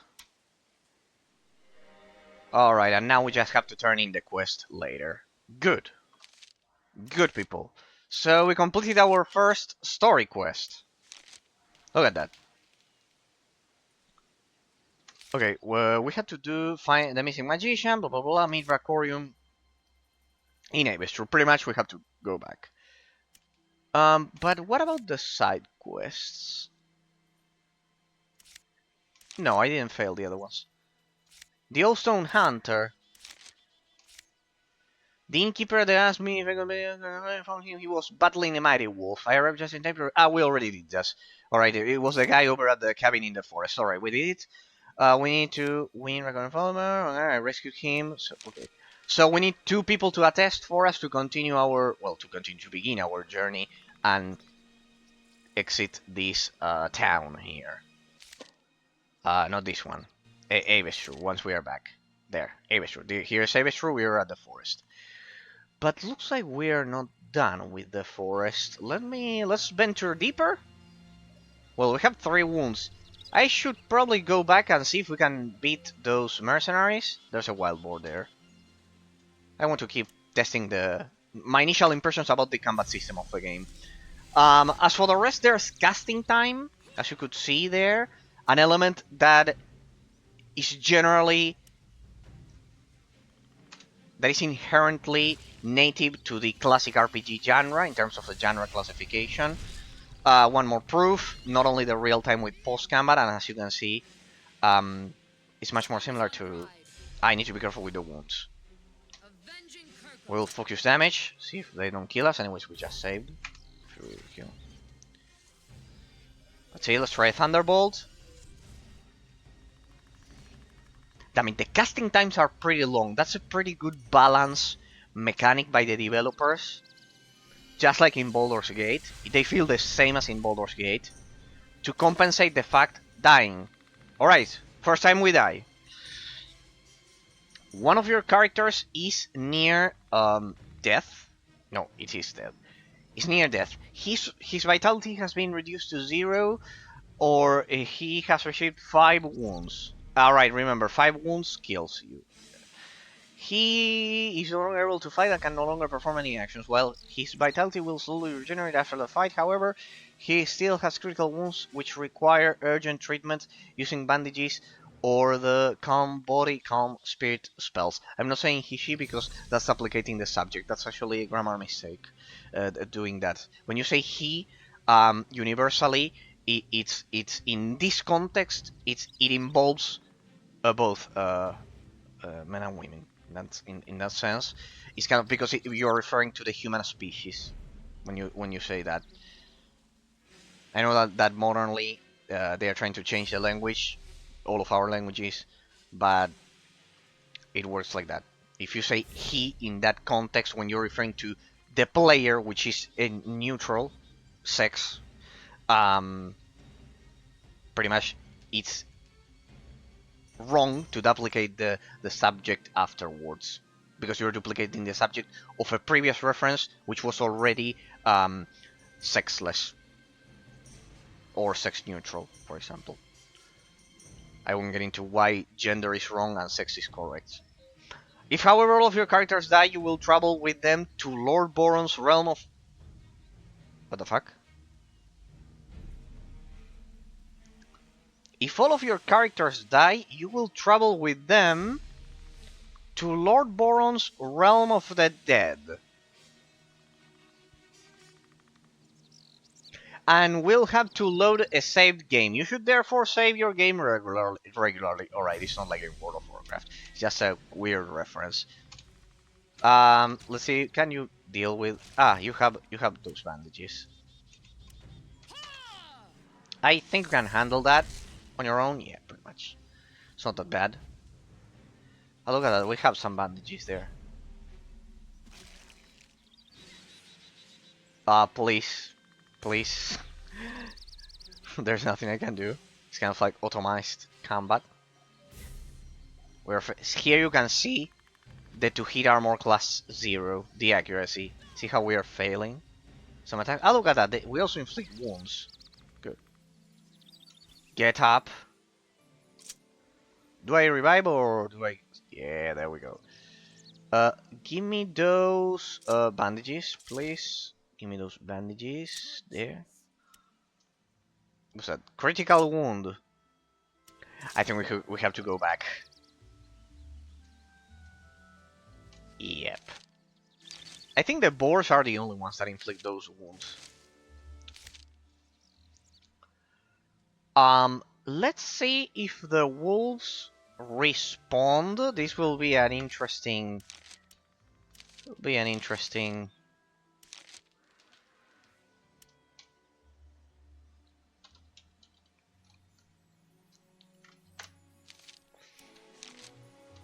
This will be an interesting test. Let me see if the wolves that we killed all the way where we came from, if they stayed dead or if the game devs did or if the game devs planned ahead and created some kind of respawn mechanic. Because in Sacred 2 I had to mod it to get the respawn mechanic. Just like in Knights of the Old Republic and Baldur's Gate. Well, Baldur's Gate had random encounters at some point, but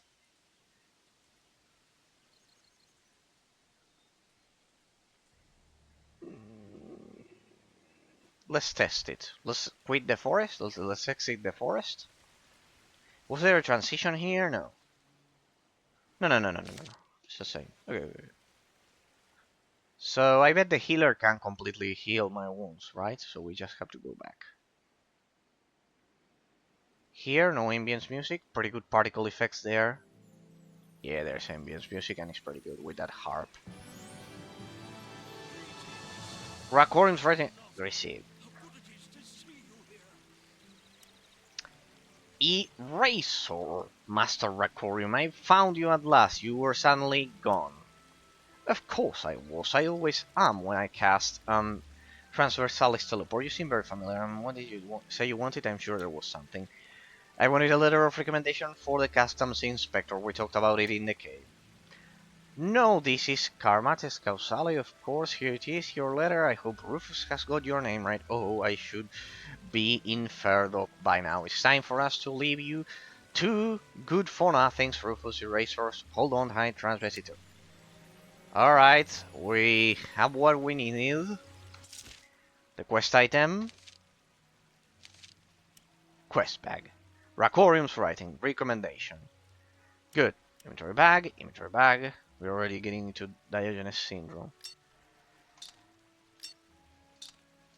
Upgrade values. So I can increase my overall health or my overall magic pool. My overall mana, I guess. Okay, look at that.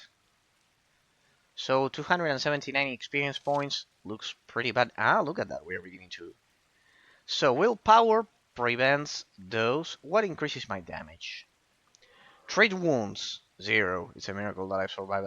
That I survived up until now. So they increase different stats.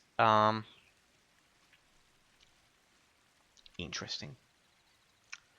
Quite interesting. And the other ones? Fastness of body, attribute to dexterity, agility. I think they used Latin just to describe dexterity, agility, and the strength. So far I've been using this a lot, so why try to fix what's not broken? Though I do agree that I am running out of astral energy from time to time. And vitality, yeah. Why is it that I cannot increase other stats? Endurance, resist magic, dodge, attack, parry, range, command, attack. What increases my dodge? Nothing. Nothing.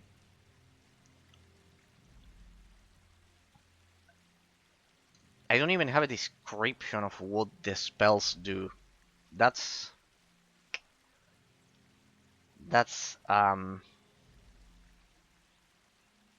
level 1? What's the meaning of this?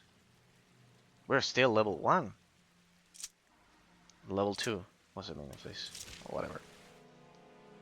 I guess we're slow learners. I'd love to know what my spells do. Looks like we won't deduce that we won't learn that today. The Archmage gave me a little recommendation for Nandor, the customs officer. Who'd have thought that I would have an arch-magician as an attestor? Perhaps the gods are on my side after all. Yeah, but we need one more. I need 2. We need 2 people. So we need to solve the other problem. First, let's see if the healer is as good as it should. Common sense dictates that he. Someone to take care of me. Yeah, there we go. Good. We can come back here and apply those. And otherwise, we use the bandages. So, bandages. Bandages? Good choice. I could have sworn I had 5 bandages. For Amazon Pride. Didn't we have 5 bandages? Remove that.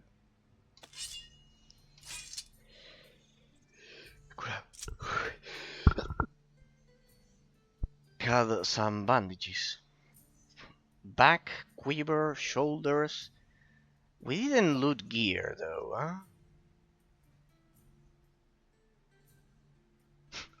18 bandages. I was looking for a 5. Good. Let me see something. That treat wounds, I guess.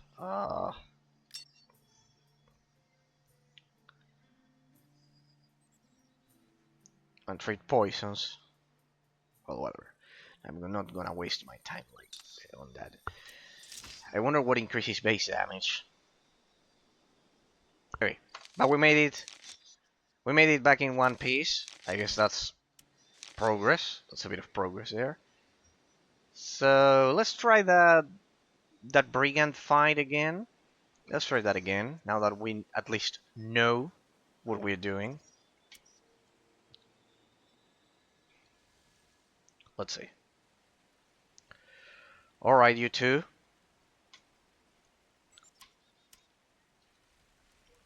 Where's the other savage here?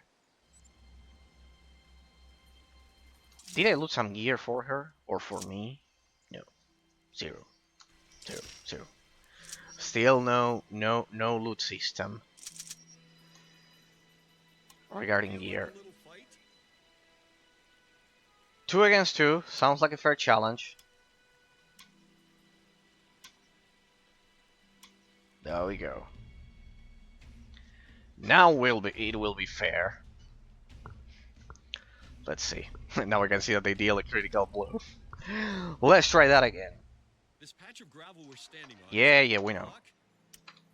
Not so fast. So I can move outside of the patch of grass. So you move over. Well, no, move over there. You'll directly cast. No.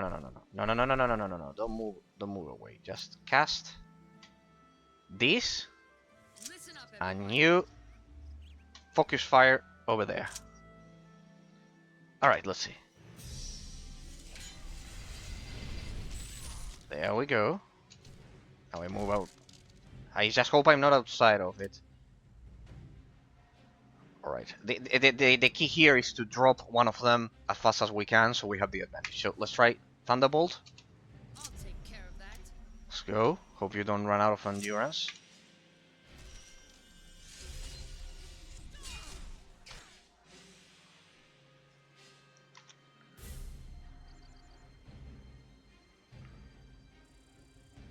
I bet this one makes their weapons rust. So it has to be pretty good. Go for another Thunderbolt. What the? What the? Is this a joke? What happened there? Ah, they killed her, I believe. Certainly not me. Definitely not me. Definitely not me. I'm at full health. Or maybe they killed me in one blow.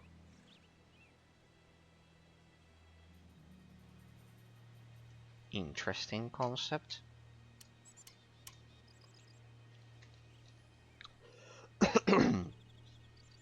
One question. Do you sell potions? Leveling points needed. Okay. So those are abilities.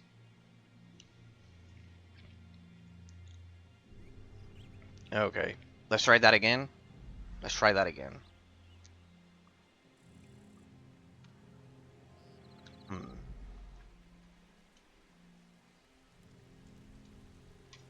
Feel like a little fight?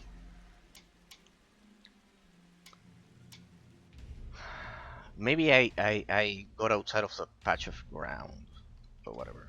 Good luck. At least the game doesn't crash.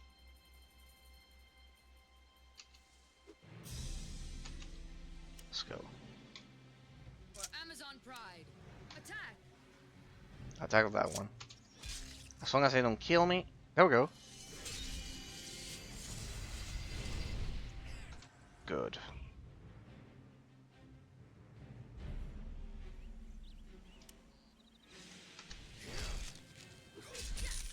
Oh, they could kill me. Ah, it was a critical blow. You degenerate, why are you targeting me? Alright. He the one hit kill or something like that. This also has a component of luck, people, because as I said, the dice rolls, I mean, they're not completely random because your armor does play a role, which leads me to this. Could you sell me your stuff? Greetings. I wish you a pleasant day. May I? Yeah. Maybe I have shit gear? Or she has shit gear or something. No, I don't think so. 100 simple bandages. Whetstone, marble. Globes. Do we have globes? For example? Here we have light leather boots. This one. Ah. One dice roll, 2. Red leather pants. Orange woolen pants.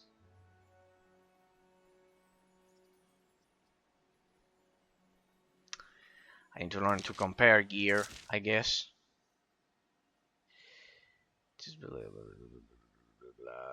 Where is it? Where's the stuff that I just bought? Here. Oh, good. Good. Okay, so... And you? She doesn't have any web, any stuff on her? Or whatever. For Amazon Pride.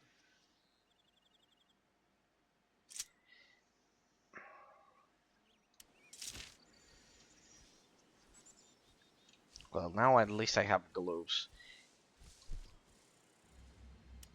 Greetings. Does she have boots at least? Yeah. Boots, arm graves, and her armor. Pants? Perhaps?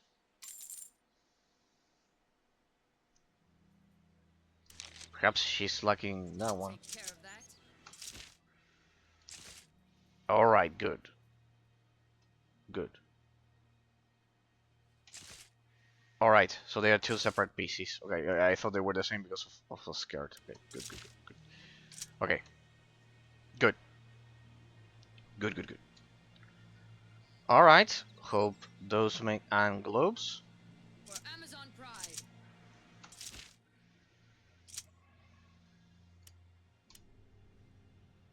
I don't see anything. Anything at all. Ah, yeah, right, I couldn't buy them.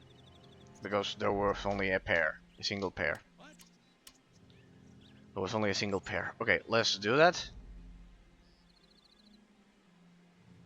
She doesn't have any passives as well. That is weird. Okay. Yeah, it would make a difference if I could have a stave, sorry, a staff with me because I have stave mastery. Right, let's save.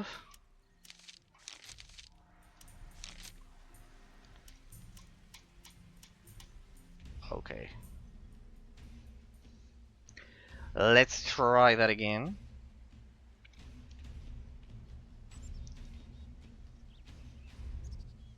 This patch of gravel we're standing on. Good luck. And a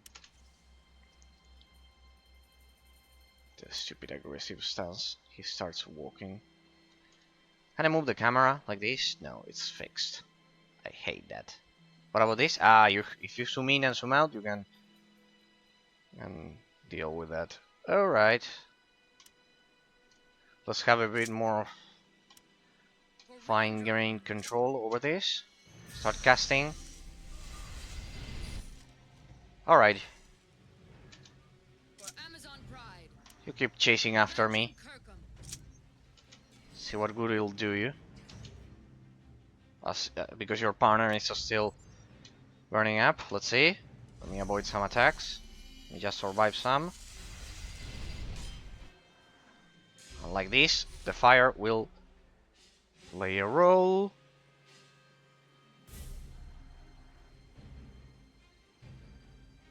Let me do that. Alright. You just finish him off as I run away.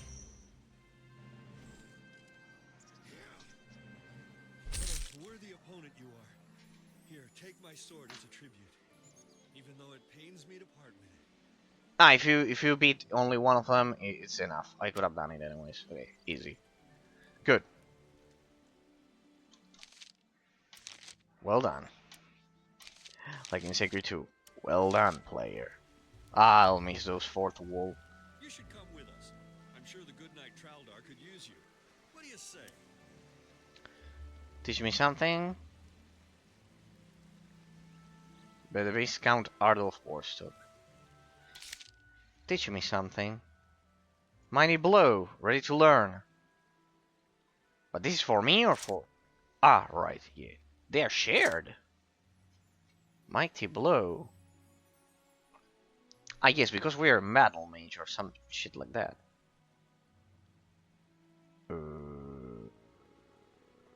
Ah, well, this is a resource that I don't have, that I haven't been using. Sure, why not?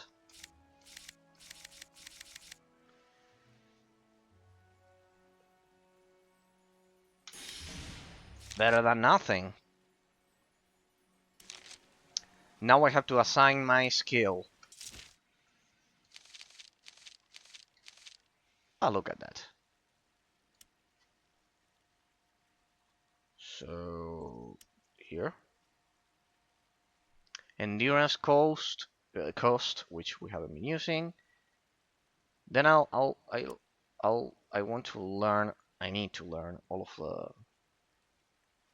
Ah, look at that. These are the avail. Ah, no. We have a problem here, people. My abilities here use of strength, which I eliminated at the beginning. Ah, so it's a hybrid character. So we have battle magic. Alright. Alright. I need to learn what they do. It'll take us some time. So, this special ability. Combat talents. Staves. A staff, sorry. A staff would be... So we have melee... Well, we'll see. Ranged. Yeah, defensive. Shield fighting. Okay, so special, it's kind of like melee. Magic talents. Okay, we'll see. If I could at least buy a staff, at least it would be helpful because, you know, it would at least I would be. Well, look at that. Well, at least we'll make use of both of our resources here instead of just dealing basic attacks. Don't you have a staff? I wish you a pleasant... Staff? Knife? Cudgel? No. No staffs, no staves for you.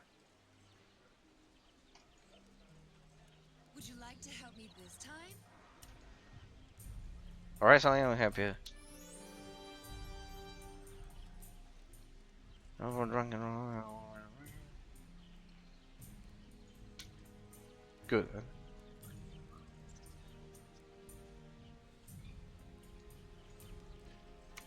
Alright, I didn't accept the quest. Now I feel stupid. I think it was that guy behind the rock, wasn't he? Yeah, there's the question mark. Question mark indicates the location, people. Oh. This is just like the Elder Scrolls.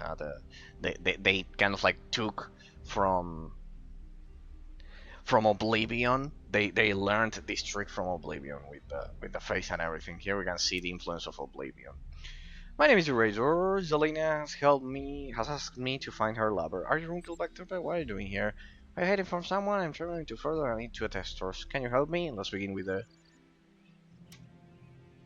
No. What? There's only you have to select one option. I remember selecting this one and leading us nowhere, as you can see.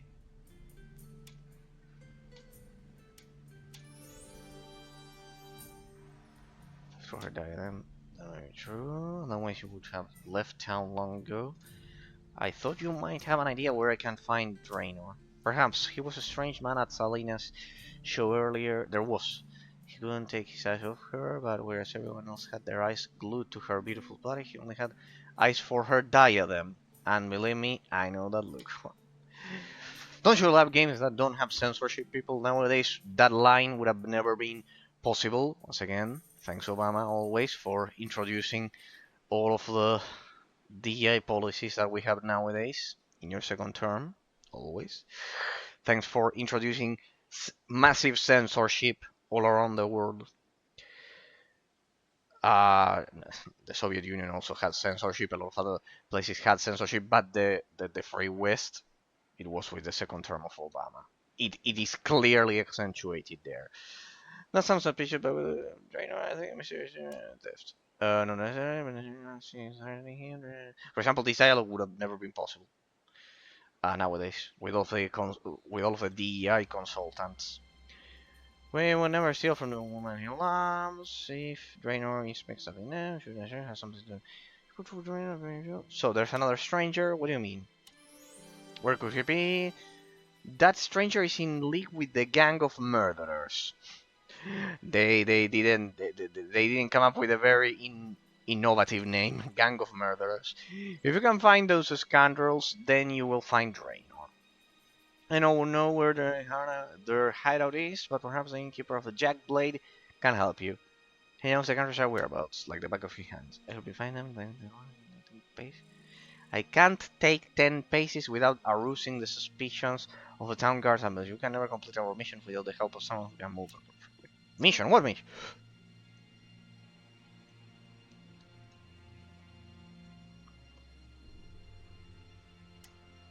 Me and my big mouth. Oh well, it's too late now. Draenor and I wanted to join the Guild of Thieves in Ferdok. We are actually here for our entrance examination. I'm gonna help you. What is the examination? Do you have a 3 tasks?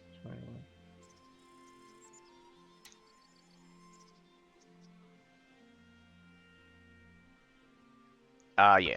I don't usually follow thievery.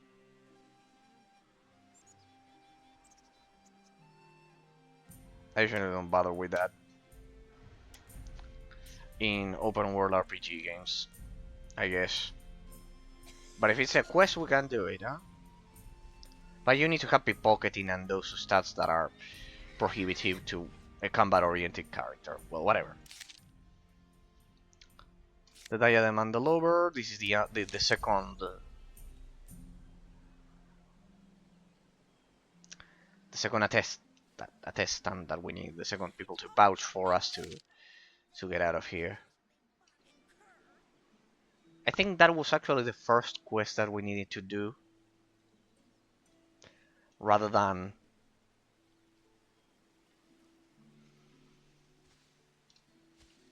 hey, look at that. There's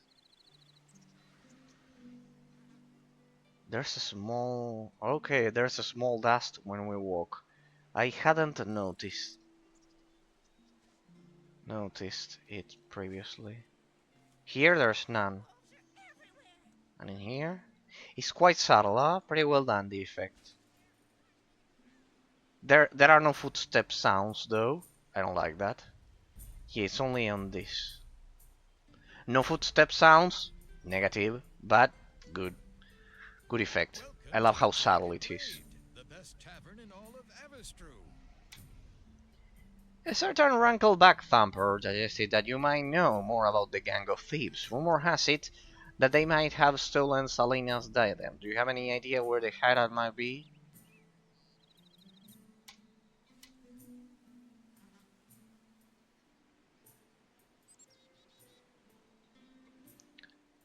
Berthalion, of course, Eraser, Juices.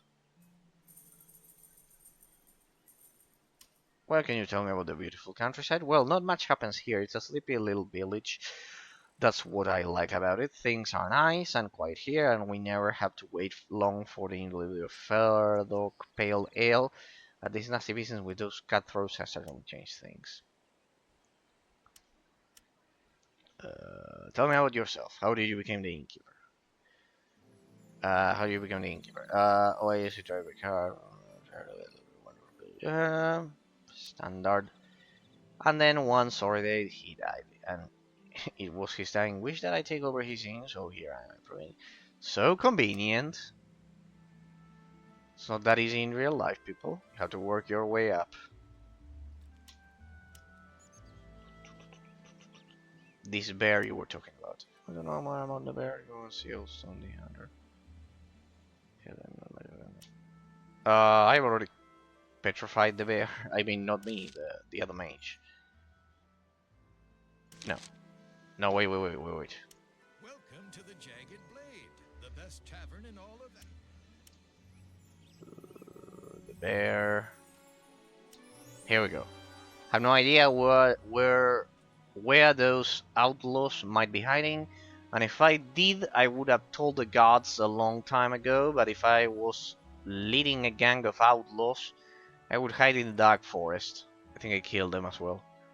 On Bald Mountain in the southwest. Bald Mountain is a high plateau with excellent views of the surrounding area, and it's a long way from here. Good. Yeah, I should have picked this previously. Let's just grab the other quest.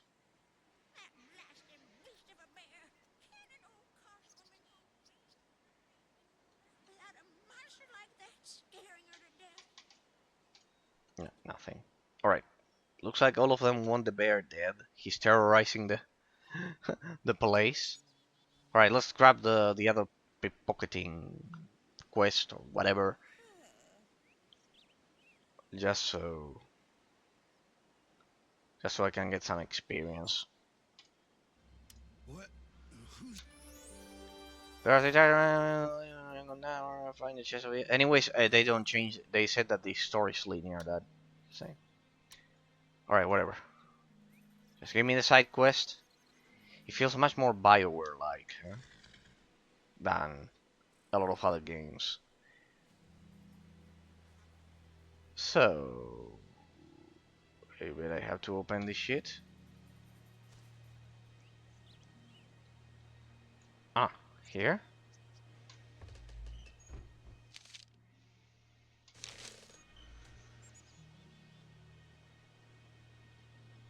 That was easy. What can I do for you?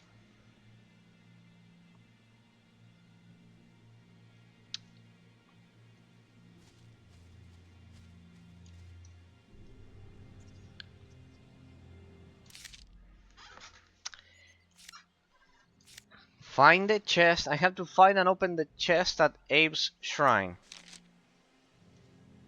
That one? I already done so. The other one. I don't know. Yeah. It was that one. Why are there enemies over there? So you have to manually save here.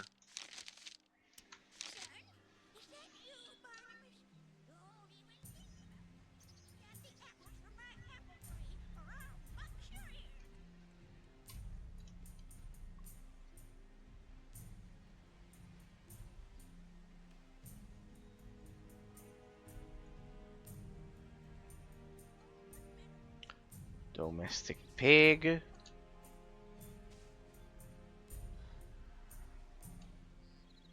Ooh.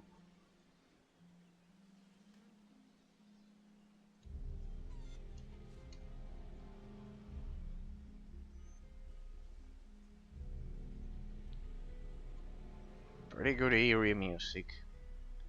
Where's woodcutter? Maybe the woodcutter knows anything. Human nature, eraser. Isn't cutting wood all day hard work? You must have the muscles of a bear.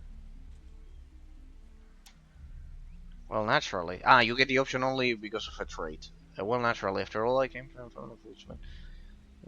Because we're humans. It's good because we're vampires. Gotta take some practice.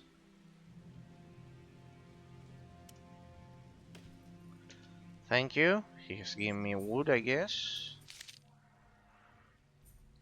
It definitely feels like an old school BioWare game, eh? So...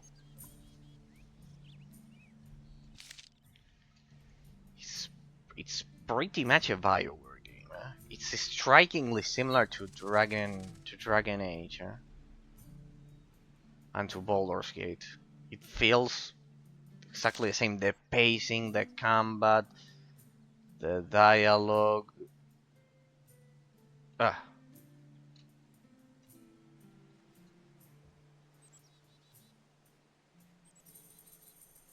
Again?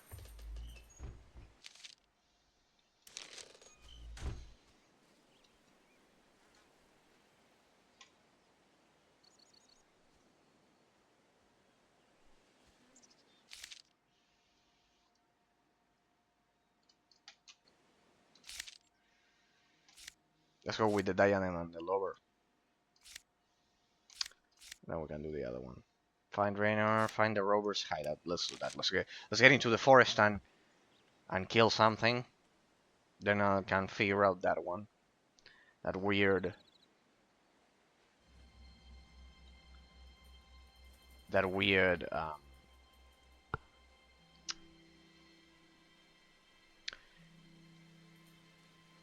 Thieves Guild quest, I guess.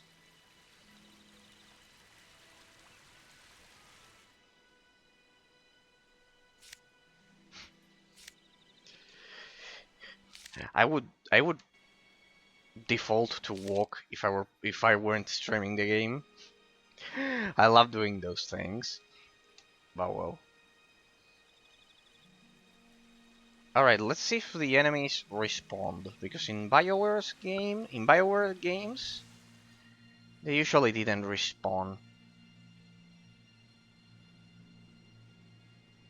Let's see, and the other guy had a bounty on the bear that we already killed. I want to see if the quest gets bagged or something. The cabin... Yeah, I see a boar there. Good. Good. I think I see respawning. Could it be?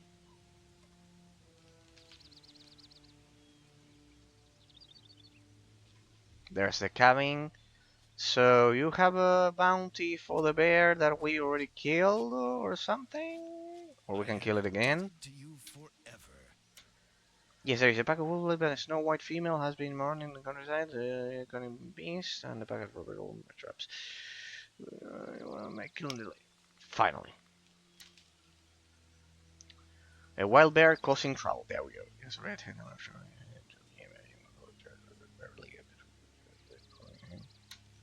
Good. I'll take care of your bear problem. I am indebted to... I'll take care of your wolves problem. I am indebted I'll solve all of the problems of your life.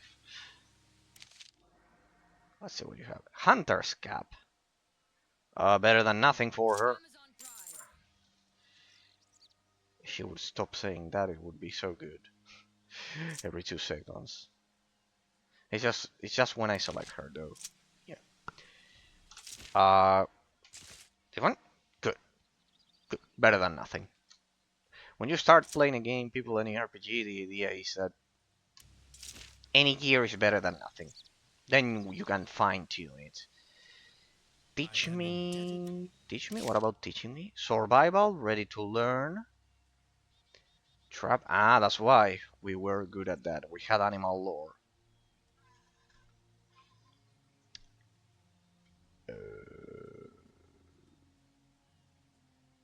Leveling points needed 2, and I have 124. Could it be that?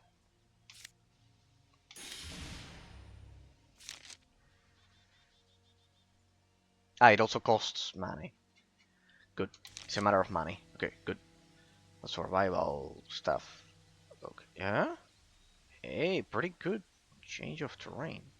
Hey, I can see the hit point bars. Good. Very MMORPG like. I always loved that. Okay, very MMORPG like. Are we in range? I bet I am.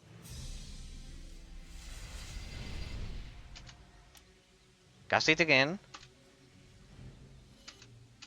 Good. I'll kill it before it engages.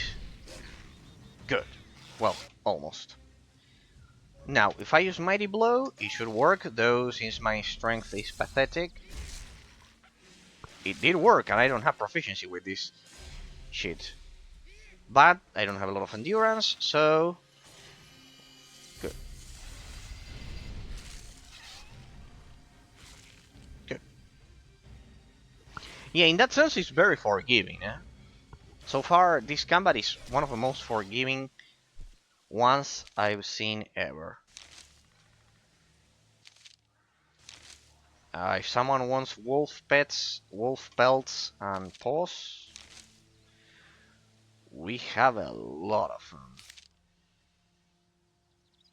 White fur, there we go. So if we can do that. More enemies over there, come on. Feed me with experience, please. Yeah, the fact that the animation goes through the terrain could have been better handled, but... oh well.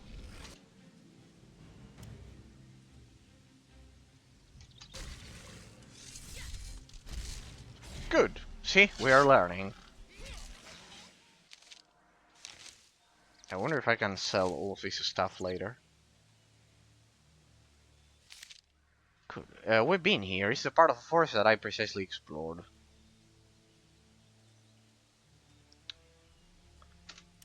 Please tell me they didn't spawn just because of the quest. Shit. Stupid line of sight. Alright, the camera is a bit wonky. It's a bit weird. Good. Or yeah, when the character moves on its own, or on his own, that's a problem.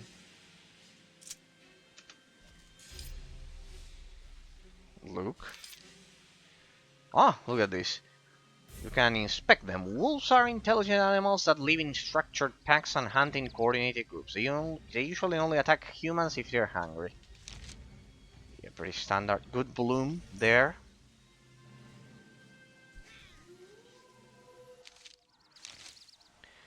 Wolves are pretty much like humans, believe it or not. They have the same pack mentality.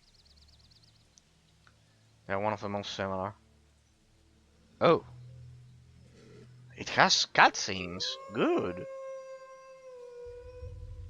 For the boss fight. Hey, it has custom cinematics for a side quest. That's pretty good. I love the cinematics from the early 2000s. Yeah, I wish we had area of effect damage, but we don't. Get rid of them.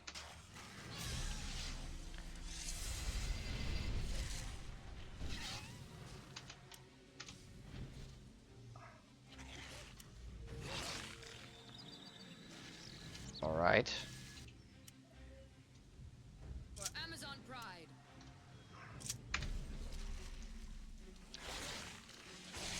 Mobs first, boss second, always. There we go. Now burn this one. Good. The aggro is working.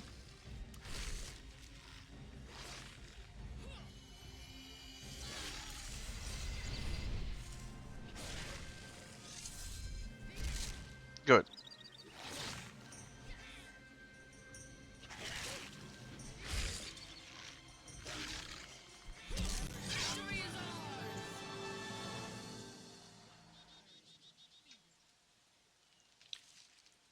Looks like it.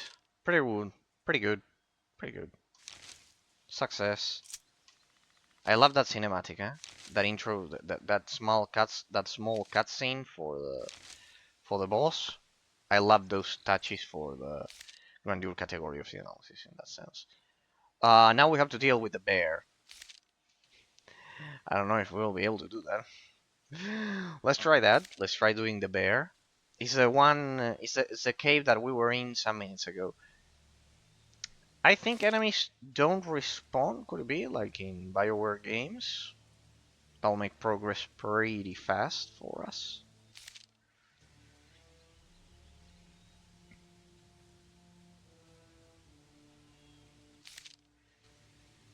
I guess.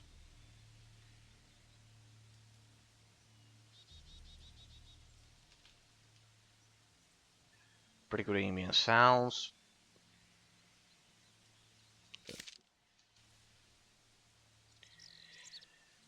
Yeah, the combat it's a bit more simplistic than Baldur's Gate, but still more complex than a modern average game RPG. We already looted this one, yeah, true. We killed the brigands.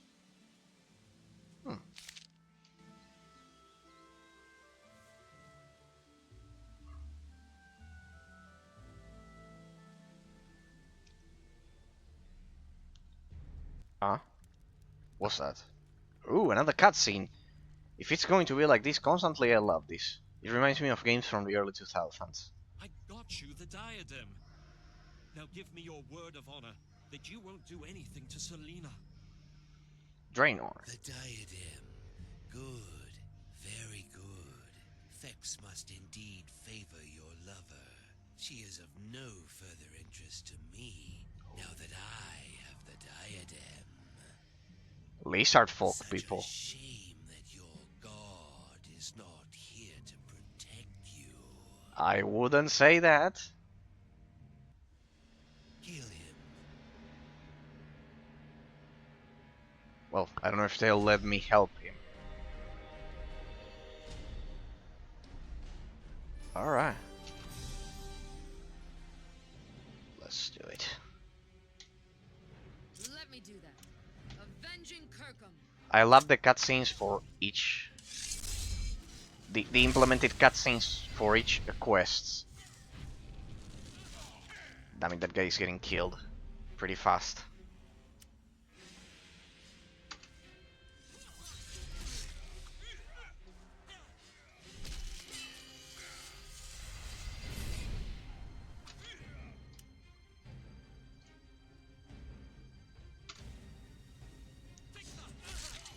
Well done, NPC. You targeted the one that I marked with fire. Well, that I dealt damage over time.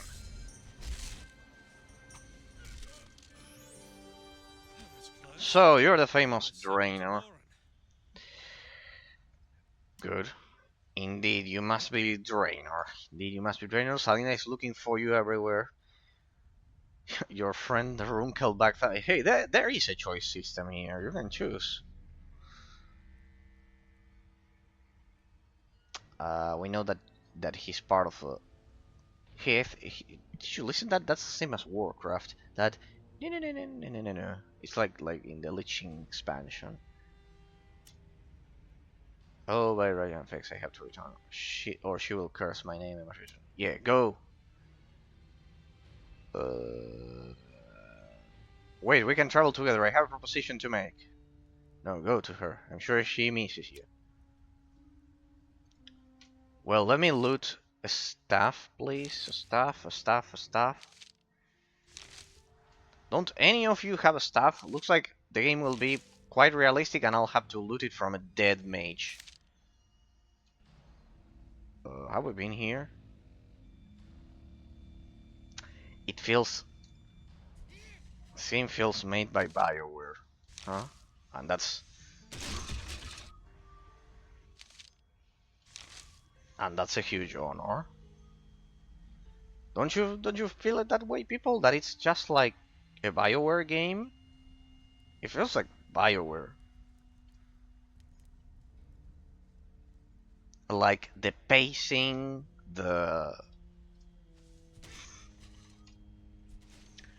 from the pacing to the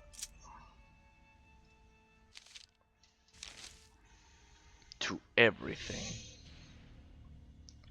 To the combat system.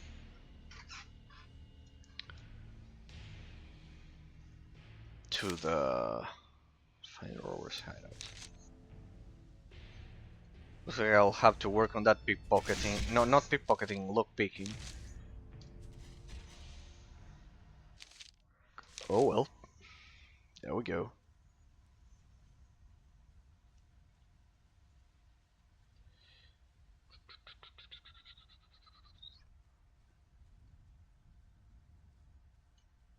Well, let's try to get the bear. We have to go back to the old mine shaft. Huh? Cinematic? Ah, no, transition. Alright, so Bald Mountain there. It's, wait. Hey, the transitions are seamless, huh? There's not even a loading screen. 1, 2, 3 seconds, and that's it. Looks like they integrated the map very, very well.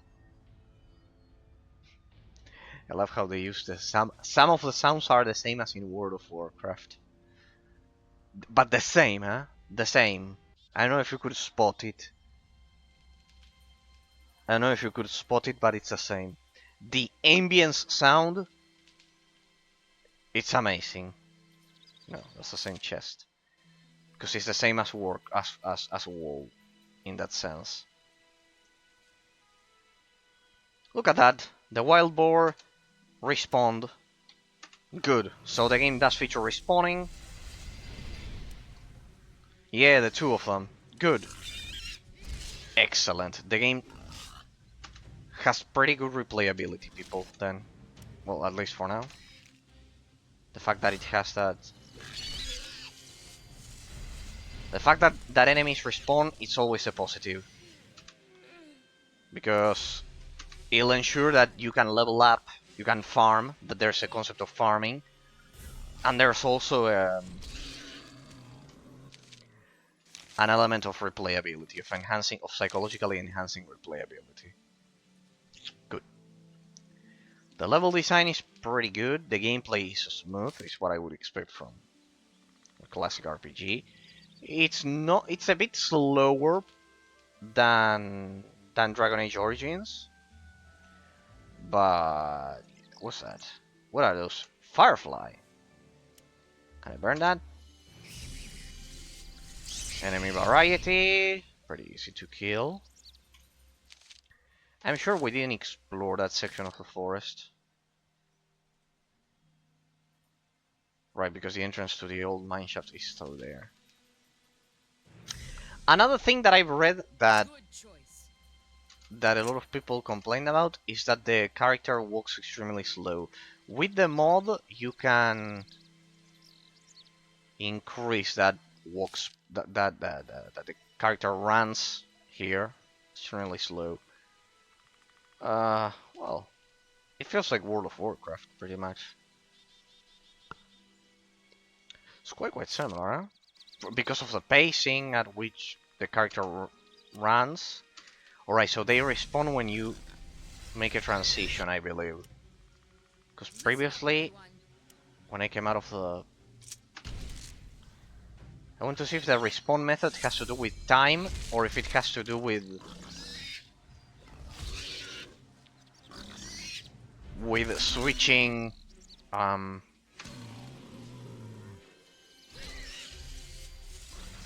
instances.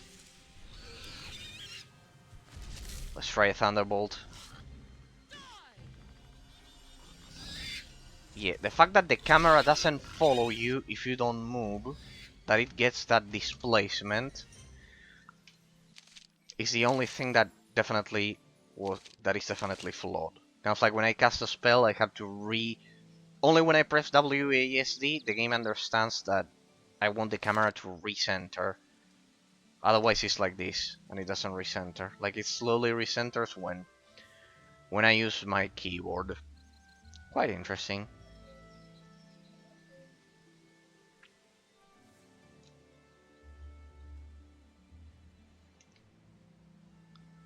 Quite interesting. I wonder if I'll ever be able to loot the stuff. Game tips. Talent checks. Damn it loads way too fast. The game is pretty well optimized, huh? I wonder if there's fast travel. So, let's... we have to kill the bear again. Well, last time the mage killed it for us, so... Bear cave? That way. We could have done both of them at the same time. Let's see how they handled respawning. For quests, because the mage petrified that bear. Last time, there it is. There's the bear. Good. Good. Good. Pretty well done. There we go. Good. It worked. Careful. It looks quite angry. Indeed.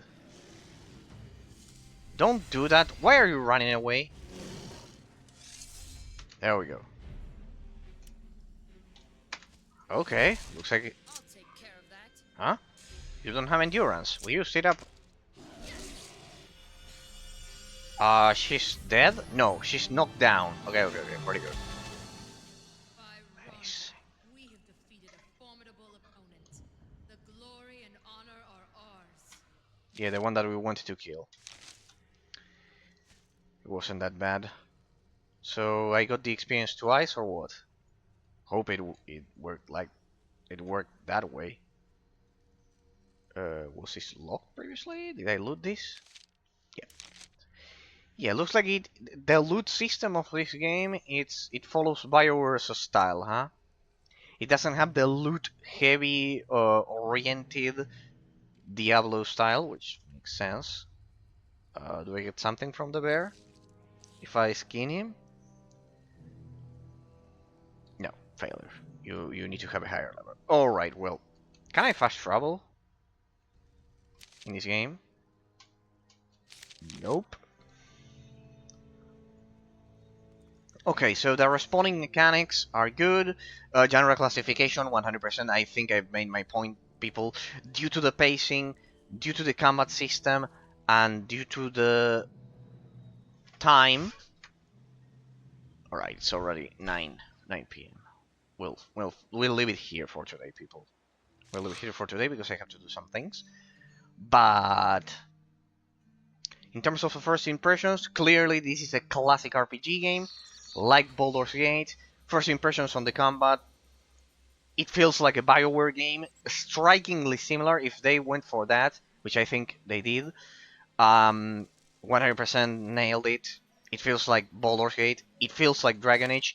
The loot system, it's a bit lighter, in the sense that you don't get the heavy loot from killing enemies, but from chests, which is a typical quirk of classic RPG games, to add to the realism in that sense.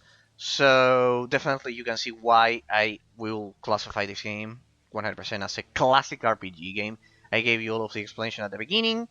So in terms of the genre classification, because of all of the reasons that I've said, because of the pacing, because of everything, we'll classify it as a classic RPG game. And we will begin establishing the comparisons to Baldur's Gate and Dragon Age Origins, pretty much. I am indebted to you forever. How can I help you? When trying to get to the quality of the game, right? So it feels like a BioWare game. It has this element from The Elder Scrolls 4, from Oblivion, to zoom in on the face of the character, but Dragon Age also had it. So yeah, it adds to the realism. It feels like the natural evolution of Baldur's Gate in that sense, pretty much. They were clearly targeting a Dragon Age Origins clone, let's say. Well, it's not a clone; it's their own invention. Let's say a Baldur's Gate clone, because it was previous. I have killed the leader of the pack, and Knights of the Republic. It also reminds me of Knights of the Republic. The soundtrack, the last thing I wanted to cover, it has some capit tunes from World of Warcraft, which is always great. Pretty good ambience. The characters are a bit bland. It's true that it's the classic medieval fantasy setting, but I think it's pretty good, and the lore is quite solid. So good. I have killed the leader of the pack of wolves and brought her pelt back with me. I also managed to kill the bear. I have his head with me. Here you go. There is more to you than meets the eye. I am greatly indebted to you. Here, take these 45 silver thalers as a sign of my gratitude, but you can keep the head. Wouldn't know what to do with it. Alright. But what am I going to do with a bear head? I thought you wanted it. No, I just wanted to see some proof that you had really killed the beast. I understand, but what should I do with the head now? Thalion the innkeeper recently mentioned to me that he would like to have a new trophy for his inn. Perhaps he will give you some money for it. Amazing. I must continue in my will. Farewell, Hunter Oldstone. Oh, righty then, people. I think here I can save anywhere. We are not. It's not like It's not like Sacred 2 in which I had to find a resurrection monolith. So here, level 2. There we go. Pretty much the same. Tuesday 21:10. It uses the 24-hour format. It uses a 24. We also use it here, but it's not common in English-speaking countries. It's the same. It's 24-hour format, pretty much. It's more similar. It's more. We use it in Argentina, in Italy, in Central Europe, for example. It's more common. 24-hour formats. In Japan, I believe it is also common. All right. I like more the 12-hour format with AM and PM. It's simpler, but well, I know how to read both of them. Pretty much. The same with the units of measure. From imperial to metric. Alright, people. So, this is it for the first impressions. Then we have to turn in some of those quests. We'll do so next time as we begin. First impressions, as I've said, as the conclusions for today. Clearly, this feels like a BioWare game combined with some scarce influences from the Elder Scrolls series, and also World of Warcraft. Without a doubt, some of the tunes are the same as in World of Warcraft. They are the same, the exact same, people. So pretty much, it's a combination of clearly the developers. The first impressions are that the developers knew that they played games, all of the previous games that I have been mentioning, and that they wanted to pretty much create, do an amalgamation of all of those, um,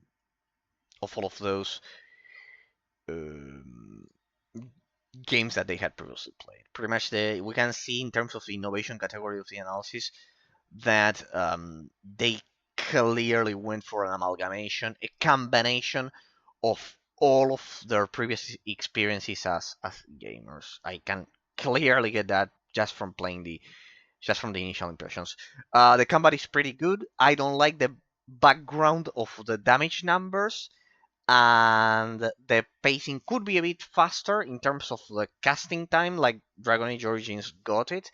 So in that sense, the pacing, the internal pacing of the real time with pause system feels much more similar than Dragon Age Origins. It feels much more similar to classic RPGs from the 90s. In that sense, one of the reviewers was right, the user reviews.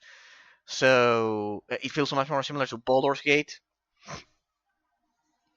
to Baldur's Gate, to Icewind Dale, and especially to Neverwinter Nights with those animations of the character in between rounds. But it uses the classic system, the same classic system. So in that sense, I am correct of when I placed the game here, definitely in my collection. So I've heard that the second one vastly improves upon it, but I want to see the first one because it's already a modern game if you think about it. This game could easily be here with Dragon Age Origins. It could easily be here, to be precise. But well, but well. Here I have all of the BioWare Legacy group together. It also reminds me of Star Wars, of Knights of the Old Republic here, that I have here with my custom cover there. The second best game of all time for me. The best one is Knights of the Old Republic 3, which is Star Wars The Old Republic. But yeah, this one, the the resort content mod, is absolutely amazing. All right, I think the mod is working. I believe it. I think we are running a bit faster than the default speed. I think it's working. I did apply to it. I don't know if you will realize that. And last but not least, the difficulty curve. The difficulty curve, as the first impressions, it's significantly easier than Baldur's Gate. I remember that in Baldur's Gate, just so we have a comparison, before I could kill the first rat, I had to read for a week. I had to read the Dungeons and Dragons rules for a week. Here, the dice rolls are much more